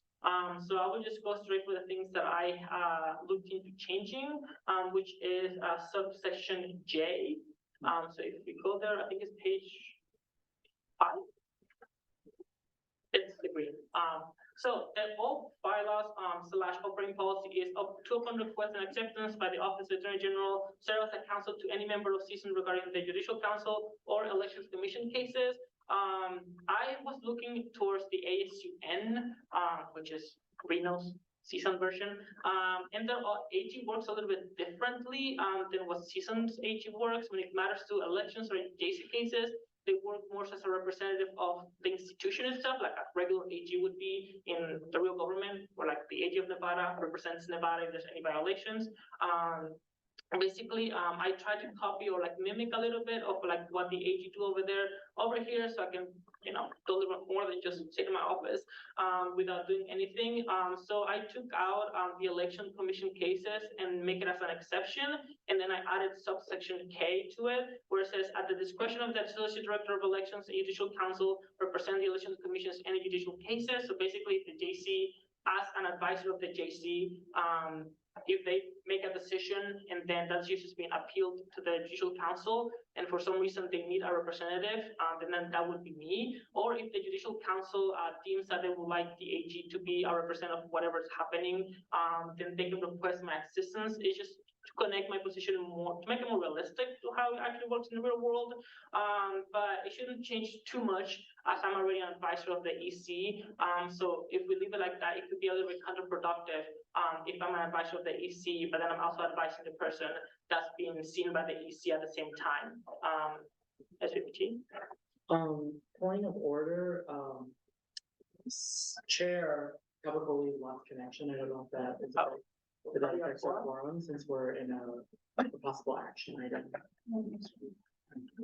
She's trying to rejoin, but she just kind of dipped out. Four, 8, 9, 10, 11.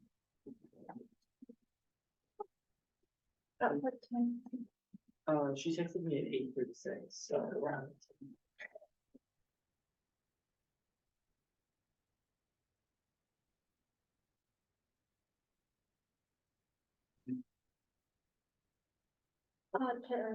I move to recess for 3 minutes. Yes, My second.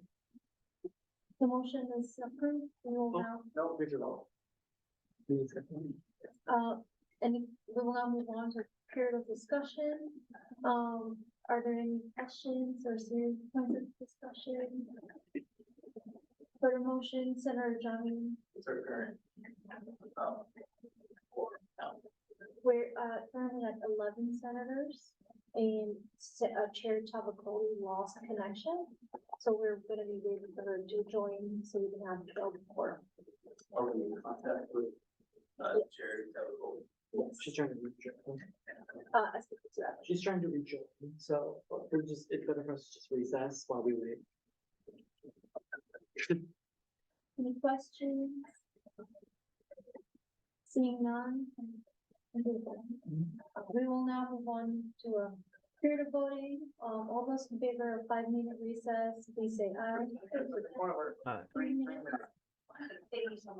For 3-minute recess, please say aye. Aye. Any opposed? With 11 to 0, the motion is now approved.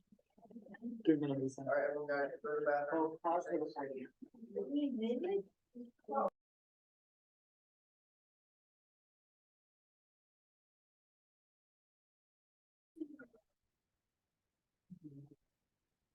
We're back in the meeting, and I would welcome Adriana Martinez for discussion and approval of the Office of the Attorney General operating policy. Okay, so, basically, as I was left off, okay, it should basically represent, the EC in any judicial cases if deemed necessary by both the JC or, the Elections Commission. Everything after that is similar. Subsection S says to advise, represent and serve the citizen constituency in all matters pertaining to the legality of the operations of the student government. Basically, it will be more of like to advise. Again, I'm kind of mirroring a little bit how ASUN does with the AG is an advisor, but they also represent the institution. If there's any conflict between it, they're the ones that represent the institution. So that's basically what that is. So it's in agreement with subsection K. Besides that, I had to do some little editing because I forgot about this one. But basically, the last one, which is, as I said before, to invalidate meetings that have been conducted with a lack of regard to citizen government documents or which have no minutes associated with them. Basically, what I added was a little bit more of like a clear guidelines of like what does this mean? Because there are two different like actions that I can take. I can either invalidate a meeting or I can cancel a meeting. A cancellation happens before the meeting is happening, aka when we find there's any violations happening, we cancel the meeting. And to invalidate a meeting is once the meeting happened, either someone didn't catch anything or like we were not properly reviewing the documents, and then we find out later on that violation was found. That's what it means to invalidate a meeting. So basically just outlines a little bit the process to make it clearer for everybody involved, because when I sent my first letter, it was like, what? So just to make it clear for everybody, to invalidate or cancel any meetings of CSUN that has violated Nevada meeting law. So section 1, I noticed to invalidate will be submitted to the presiding officer and the citizen advisor. Second one, the notice of invalidation must contain a detailed list of the violations found. A notice of cancellation must be submitted to the presiding officer and citizen advisor before the meeting is set to take place. And then the other one is the cancellation notice must contain a detailed list of all Nevada law violations found. Basically, just a clear outline of like what does this mean for both you all and I guess for like whoever comes after me. They kind of like have a better guidance, like, oh, this means that I have to invalidate the meeting, or like, oh, this means I have to cancel the meeting.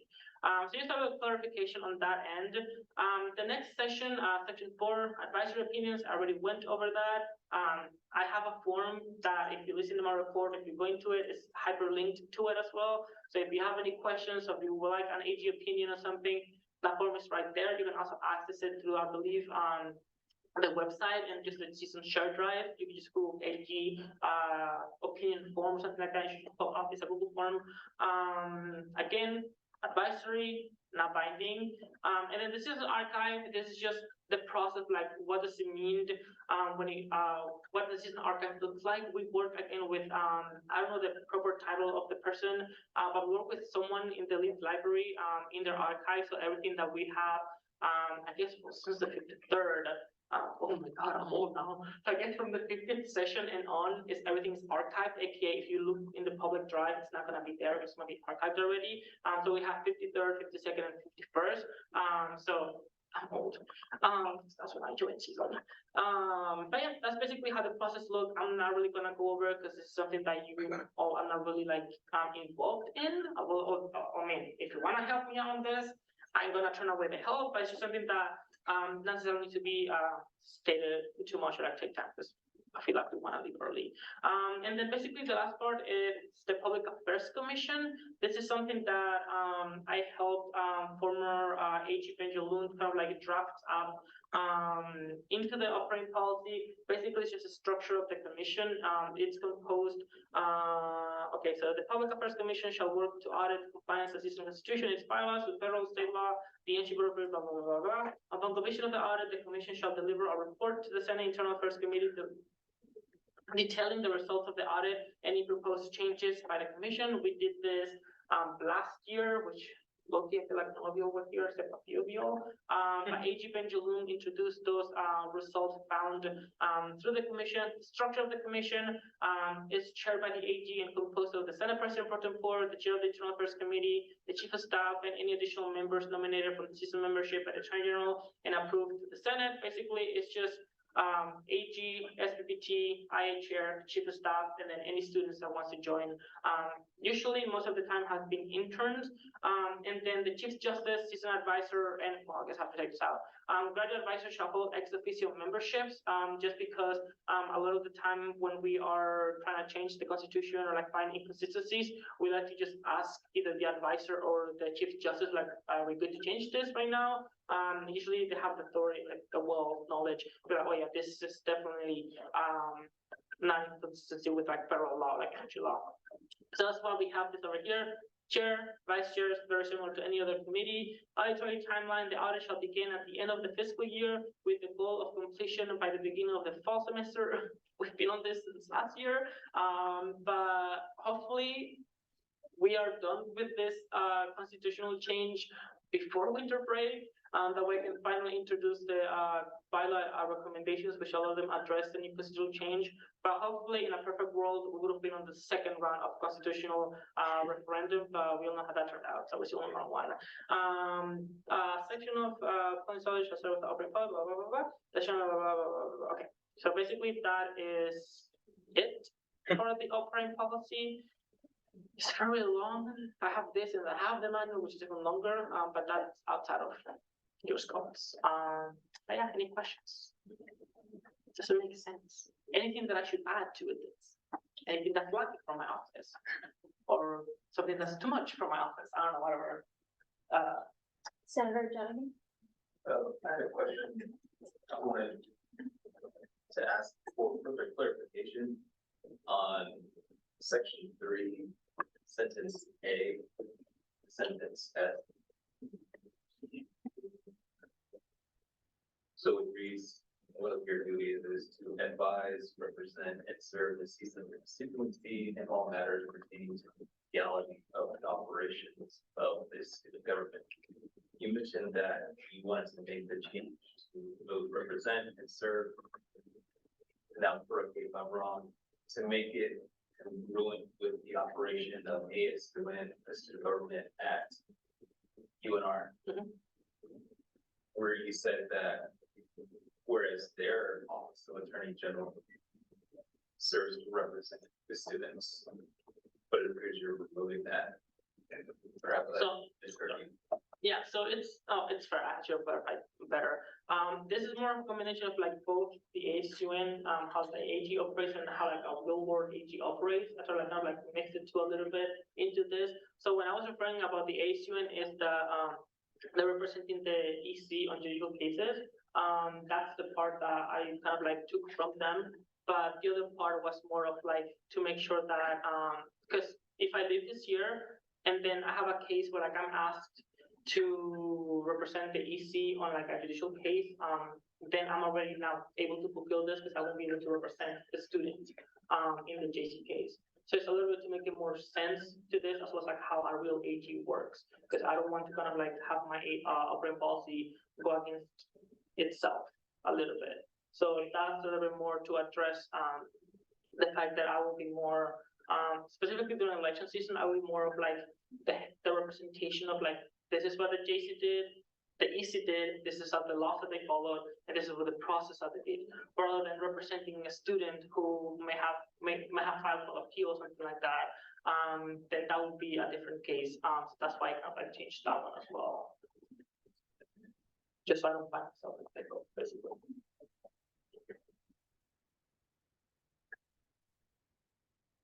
Further questions? Any other questions for AG Leon Martinez?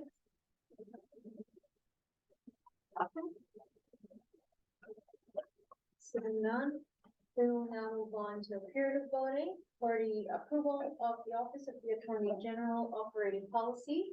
All those in favor, please say aye. Aye. Any opposed? 15 12-0, the Office of the Attorney General operating policy is now approved. Congratulations.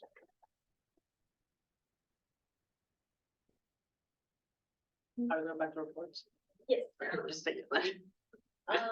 Moving on to, reports, Forward. Yep, we need to get to the consent agenda. first. Report of reports. Okay, AG Leon Martinez. The chair can go out of order, chair order if they want. Okay.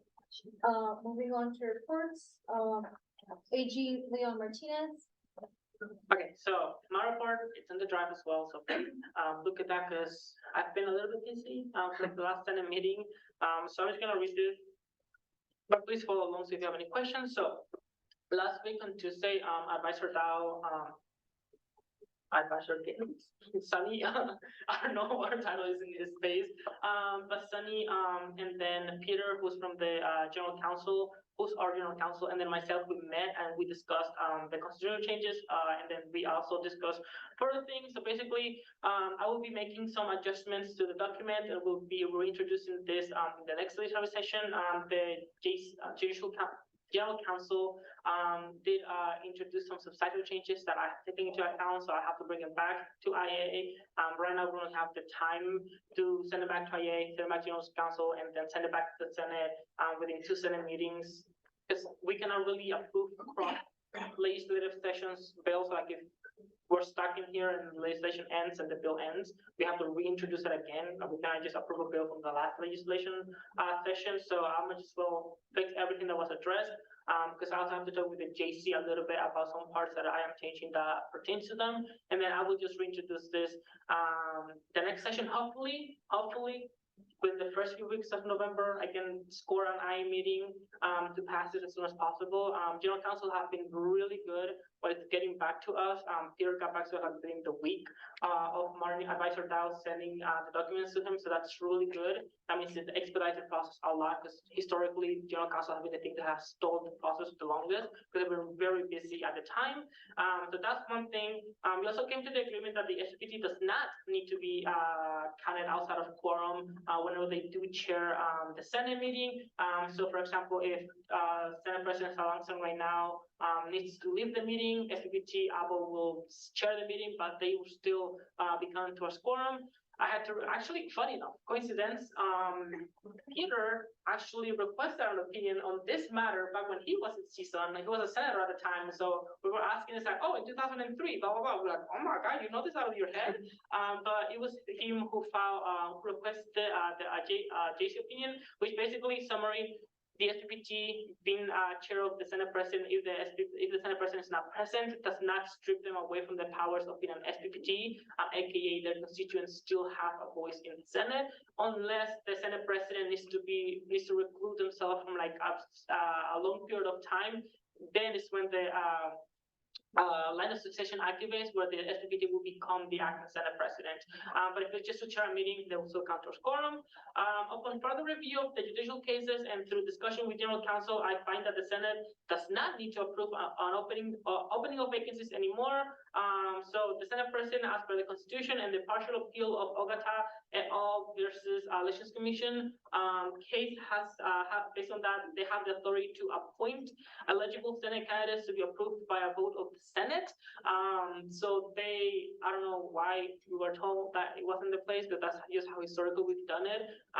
But in the partial appeal with former Senate President Welsh, tried to partially appeal this case, which was denied. And then it was reinforced the fact that the Senate President does have the authority to appoint nominees, aka bring them to the Senate, and then at the end of the day, you also have the power to vote them in. So that doesn't strip away the power from the Senate. It's just allows the Senate President, whenever there's a vacancy, they already saw sending applications to the constituency to bring candidates.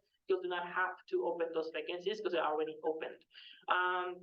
And then all potential conflict of interest must be disclosed on the record. Like Senator Jonathan was saying, if there is a conflict of interest, you need to say this before we open the agenda item and enter discussions.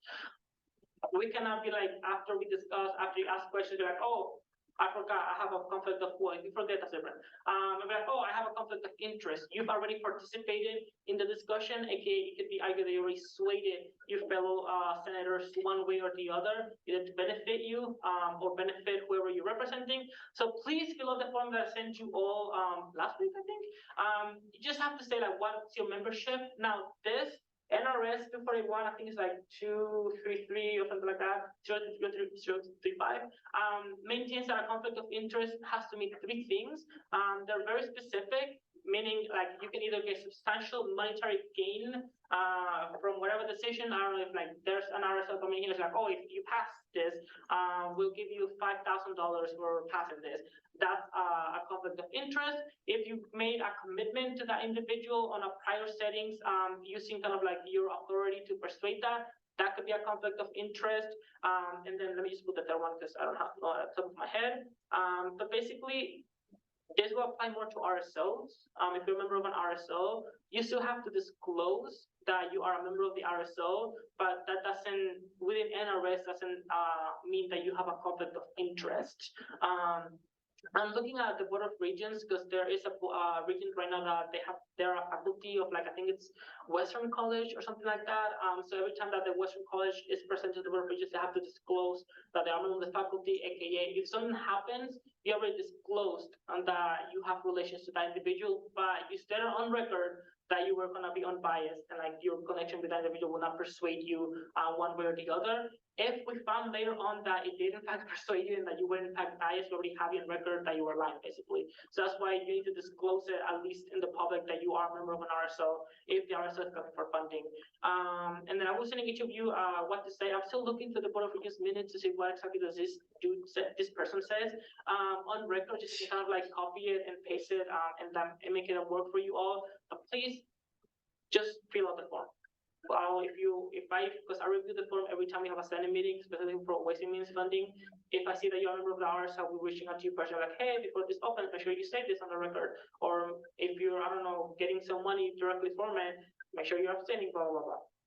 So that's that from the meeting with General Counsel. Are there any questions on this? No? All right. Okay, B. Sent a cancellation notice for Senate meeting 5325. The agenda was not posted in accordance with NRS 241.020. Basically, well, we didn't have a Senate meeting last week. And then passed appeals to Internal Affairs Committee that will be presented to you all soon. I don't know why I tried to remember the bill. But yeah, it'll hopefully be introduced to you all next week. I met with former Senate President Blanca Peña, and then student body presidents and vice presidents from Nevada State University, UNR, and then CSN, because, well, I don't know if I want to say this on record. But we're one of the few institutions that employ and pay undocumented students. The only one actually in the state. So we're just asking us how can they replicate the process that we have here at UNLV. So Blanca Peña, she was the one who made it happen. But for the record, we've always allowed undocumented students to be members of CSUN. It was just that we're not getting paid. But former Senate President Blanca Peña find a way to make them get them paid. And then I know UNR right now is passing legislation to have them paid. And then Nevada State is working right now on it, and then CSN is currently working on both because in their constitution they do not allow undocumented students to be a member of ACSN nor get paid. So they're kind of like figuring out how they can change their constitution to make those things. So we're pretty ahead of the game. Just letting you know. And then I also sent a list of individuals who did not complete the proficiency test to advisor DAO, so proper action can be taken. In the code of conduct, you do have a timeline that you have to complete them, which is, I believe, 15 working days after that training was given to you all. The training was given to you all during boot camps. If you didn't finish them by them, I sent your name to Advisor DAO. If you have any questions to that, you can ask Advisor DAO or myself. And then a few reminders, office hours, again, every Friday, 12 to 2. If you have any questions, if there are huge questions that you feel like I need to open a book for it, please email me beforehand. That way when you get there, I'm already done with the answers, that we don't have to waste our time. If you have any questions about anything, if you need help with a bill or like a resolution, your few senators have reach out to me. I'm there 12 to 2 every single Friday. And then to those who post agendas, please email me the agendas before posting it, so I can review them and make sure that everything is right. And then also CC me on the media relations email, and this goes to everybody that posts agenda. I know it's gonna feel a little bit targeted to Senate President Sorensen, but it's something that I've noticed everybody doing, is that please do not wait last minute to submit your agenda, because even if you send that at 9 a.m., that is still against NRS 241. It says before 9 a.m. This is the law of Nevada. I cannot just go around it. So please, please, please, I've thought about making a bylaw change, but I don't want to make it too restrictive for you all, because I understand that if you cannot do it the day before, for example, specifically for Senate President, because they have to wait for Ways and Means to post agendas on Tuesdays, and want them to be here until 9 p.m., 10 p.m. to post the agenda. But if you're outside of that scope, please do not wait until the third day at 8:58 to submit your agenda, because if something happens, it's something happen. Like, I cannot really work around that. So just keep that in mind. And if you like an advisory opinion, again, link is in here. And then to please fill out the open meeting law compliance form. It is in the bylaws. I'm gonna start looking to enforce that a little bit more. So if you do post agendas, chair, president, Senate president, associate director of elections, please fill out the form. That way, if something happens, I can already have that and defend you if someone pulls out, oh, you didn't post this agenda this time. We're like, oh no, they filled this out that they did. So that's a way for me to protect you in a way, or like you to clear your name if something happens. So please just do that. But besides that, that's my report. Any questions? Thank you, AG Leon Martinez. Does anyone have any questions for AG Leon Martinez? Seeing none, we'll move on to directors. Is the Director of Legislative and Civic Affairs for report? Is the Director of Elections Commission here for report? Yes. Yes. Hello everyone, my name is Sayla and I'm here on behalf of the Director of Elections and Operations. So for the elections, we're still working on finalizing the voice guide and agreeing to the Elections Commission and moving to invest complaints. We're also looking for volunteers to run the election rules. Jesse recently sent out emails to everyone, specifically encouraging us to sign up for volunteering for the group. They're open 9 a.m. to 5 p.m. in 1 hour increments, so please be on the lookout for that and sign up for that. So for operations, we're also planning an event for UNLV CSUN. Next week, I'm planning to hold a sticker and button making workshop for makerspace in the library. So we encourage everyone to attend this event, and everyone will be able to learn how to operate these machines and create some of their own items. So be on the lookout to receive some of that. So thank you. Thank you so much. Is there any representatives for Department of Marketing? Hi, yes, I am here. Sorry about that. Hi y'all. So a couple of things that I wanted to go over. Let me find my my notes real quick. Sorry, y'all. Okay.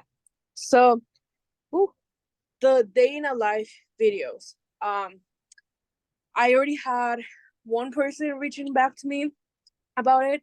So if we could have more people, that'll be awesome. So yes, y'all can help out with that.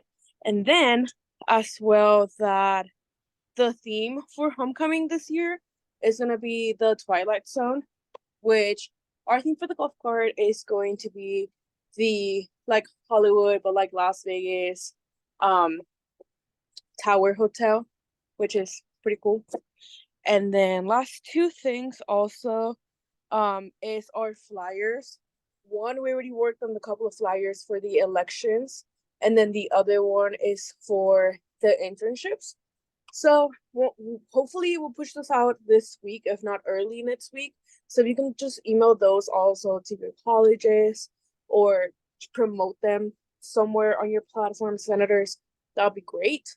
But other than that, like that's all my reports. Thank you so much. Department of Marketing. Do we have any reports for the Judicial Council? None. We'll move on to executive reports. President Turnbull. Wonderful. Hello, good evening.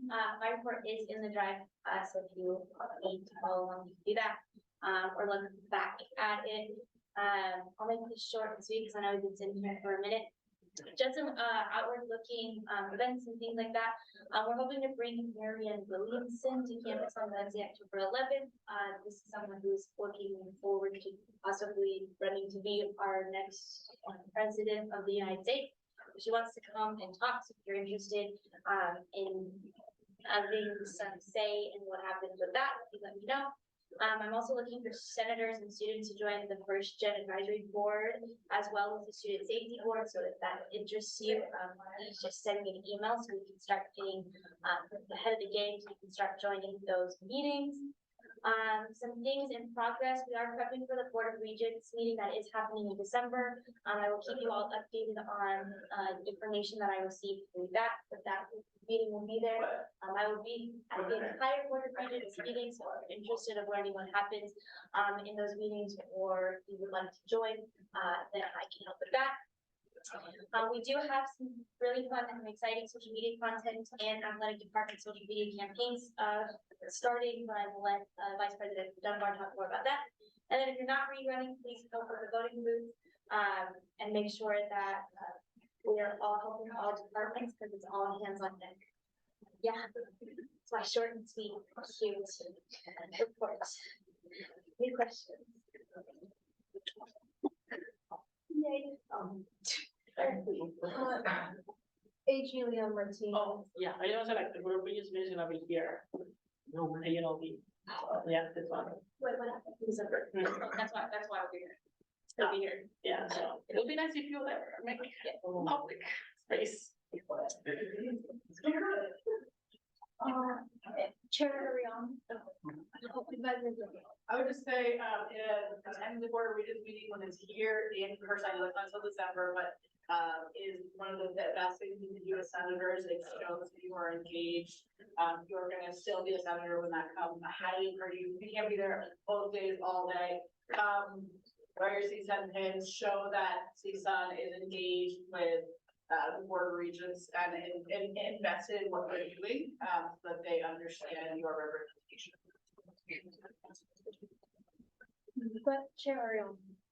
I just have a little bit of a question about the first gen and those committees. What is the purpose of those committees? Yeah, so the First Gen Advisory Board is a board of like different faculty members for the first generation students. That's something that I'm on, AG Leon Martinez is on, and we kind of, when first week of school comes around, we do activities throughout the school year. They are doing more activities, and so they're kind of looking for senators and students to be able to be present on the advisory board, just to have that voice. Me personally, I'm not a first generational student, so I want to make sure that there are voices on that board to be able to assist on the best ways to connect with other students. And then the Student Safety Advisory Board goes through PD, and so they are looking for student voices to make sure that we are showing safety measures that can improve this. The First Gen Advisory Board, they meet once a month, and then the Student Safety Advisory Board, they meet every other month. And I know the Student Safety Advisory Board, the meetings are 2 hours long. And First Gen.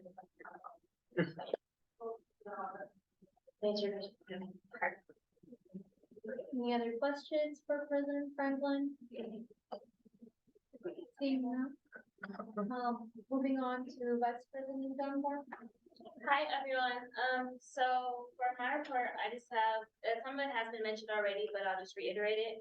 As far as marketing, we have registered to have a golf cart in the homecoming parade, so that will be done. And another thing for marketing that we have set up is President Franklin and I will be interacting with the athletic department to do a short kind of infomercial, basically showing that CSUN is here for everyone, because a lot of the athletes don't even know what CSUN is. So it's just kind of a way to connect them with CSUN. So it's going to be a fun, funny video. You guys will see it when it comes out. And as far as legislative and civic affairs, the resource newsletter, we did finish that. So that should be out tomorrow. And if you would like something in the newsletter, please reach out to the chief of staff by the 3rd week of the month so she can input it for the next month. And then also, they are working on a cocktail theme party after the elections to celebrate the new senators that have been appointed. And just to reiterate again, we need volunteers for elections next week. Of course, if you are rerunning, you cannot help, but they don't have to be CSUN members to help out at the booth. So please tell your friends that we need volunteers because it has to be staffed at all times. And that's the end of my report. Awesome. Are there any questions for Vice President Dunbar? Seeing none, I'll move on with my report. It's not a drive, but I'm glad it tonight. Thank you so much for everyone, for being patient. Tonight's my first Senate meeting as your Senate President. It's been a little rough. I've been learning so much in my new current position, and I thank you so much for your patience as I learn about this process and how to chair a meeting, on how to post agenda, when to post agendas. And I appreciate everyone who's like, hey, here's a point of order, because I'm learning a lot, because I haven't really chaired a meeting. So thank you so much. And again, I'd like to congratulate SPT Alvo for being a Senate President Pro Tem 4. I know he'll do a great job. And I'm excited for him. And then for the interns tonight, I hope if you haven't, I know some of you already reached out to me, and I will say that those names to SPT Apple. But I think if you're interested in mentioning an intern, I think it's a great opportunity. It also counts as an outreach hour if you meet with them for 15 minutes or 30 minutes. So that's another way to get your hours. And speaking of hours, for the month of September, please fill them out by this week. I will send a reminder email as well that you should be, again, by our standing rules of Senate, we are all required to do 8 hours, outreach hours every month. And if you're finding troubles in filling out your outreach hour, or I didn't fill it out, or you didn't complete an 8-hour this month, please reach out to me. And we can meet one-on-one so we can find a solution on what to do. And then for your office hours, I noticed that there's the sign-up sheet before wasn't really it wasn't renewed, so I just renewed it with the new sheets. Since there isn't a sheet before, I'm not gonna be strict on counting office hours before. However, please, starting this October, do your office hours that's required for 2 hours each week. And every time you do that, do not forget to sign up on the sign-up sheet that's on the Senate chambers. And then expect an email from me sometime this week, or maybe tonight or tomorrow. I will reach out to you if you haven't done your outreach hours, office hours, or mass email. And speaking of mass emails, again, it's just a reminder, almost all colleges did their mass email for this month of September, but some didn't. Again, it's by standing rules of the Senate, but one of our duties is to send a mass email to our respective colleges. I will reach out to you if you haven't done your mass email, and expect that we will meet soon. And then for the setup on our Senate meetings, there's 2 groups. I will send an email again for this one. For group 1, it's COLA, Engineering, Sciences, and Hospitality. We'll be setting up next week, 10/9. And then the group 2 will be Education, Health Sciences, Business, Fine Arts, and Urban Affairs. That will be next week. It'll be alternating on how do we set up the Senate meetings here on 208 ENC. And that's pretty much it for me. Does anyone have any questions for me? Senator John. Yes, I have a question. So you mentioned in your report that you're still holding us accountable for the mass email responsibility. However, I wanted to have clarification. Isn't the duty of overseeing mass email responsibility instead of the Senate President Pro Tem 4? Technically, it is like one of the jobs of the Senate President Pro Tem 4 to oversee the senators. However, it is also my job as Senate President to ensure that all the senators are doing their job, whether it be mass email or office hours. So follow up on that, who should we be primarily communicating with in regards to board meetings, when I have to sit mine out next month, who am I communicating with? Technically, it's the SPPT because you will need the SPPT and advisory styles approval for your mass meetings. That's all the questions I have. Does anyone have any more questions for me? Seeing none? Senator Leon. Hi, so I just had a question about submitting our outreach hours. Is it the same system as in the past, or how does it work? It's a good question. Yes, the same form that you guys will see on the drive is still gonna be the same form that we will be using. So this way it won't, can't see it here, but so that way there's no confusion and I still have access to that form. So let's use the same old form that we've been using for the 53rd session.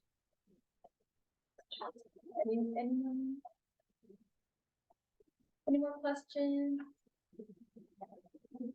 Seeing none, I will now open consent agenda item 1A for the approval of Ways and Means appointment of Senator Munir.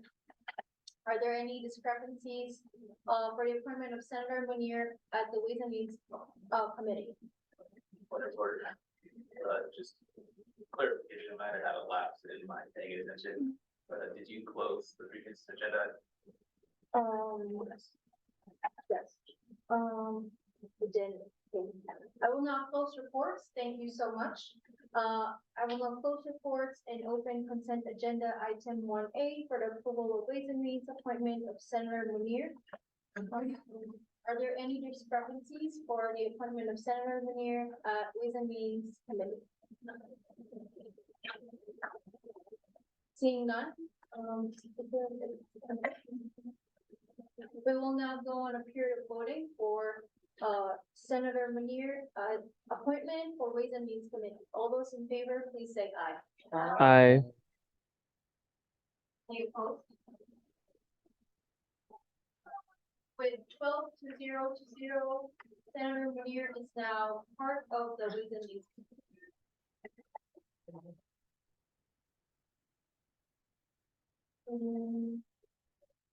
Closing item 1A and moving on to public comment.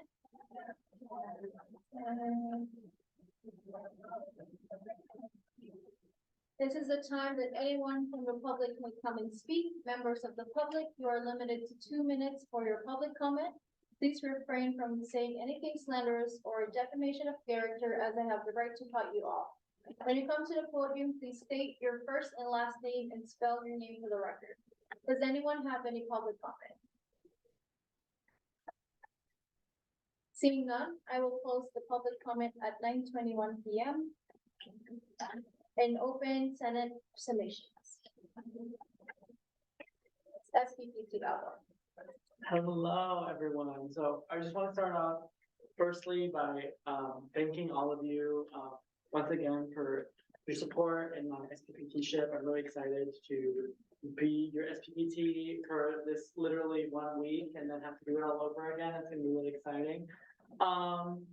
Just a few things to keep in mind. As a quick reminder, it's October, which means you have to do another email, which means you have to send it to me for me to review. So make sure you're keeping up to date with things that are going on in your college in CSUN. Don't be shy to share information about other colleges we want to promote.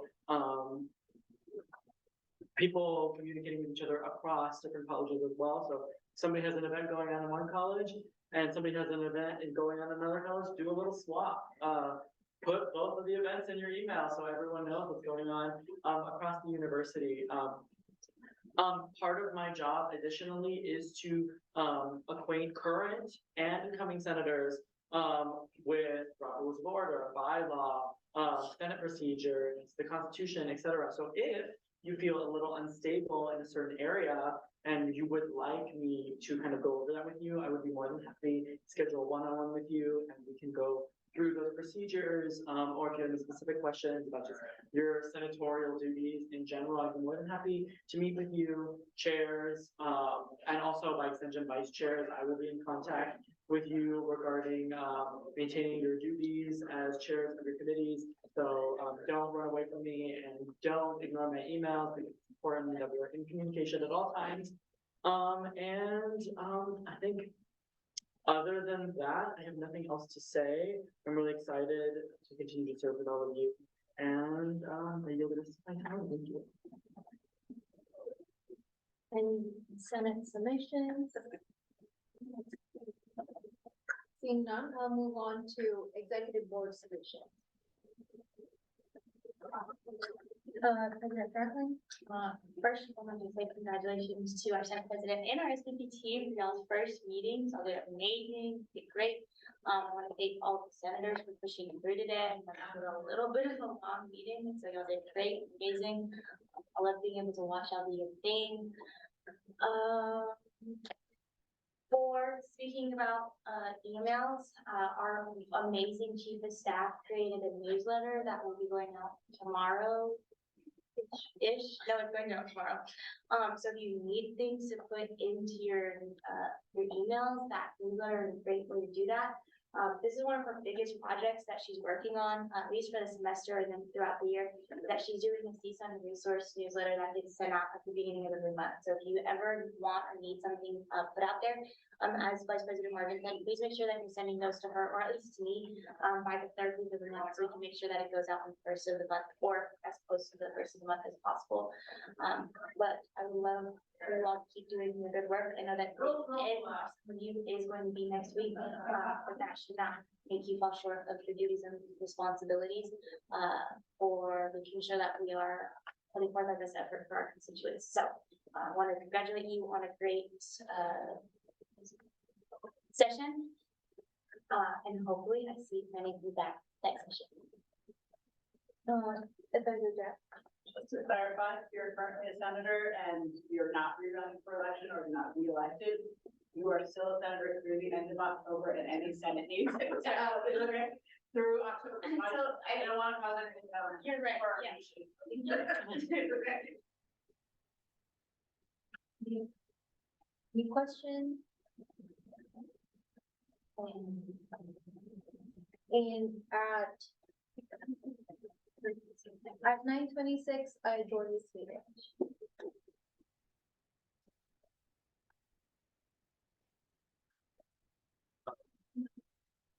For the itself thing, enclosed to enforce.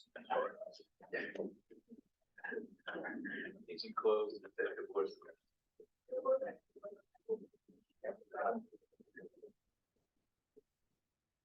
I guess everything's closed now. Yeah.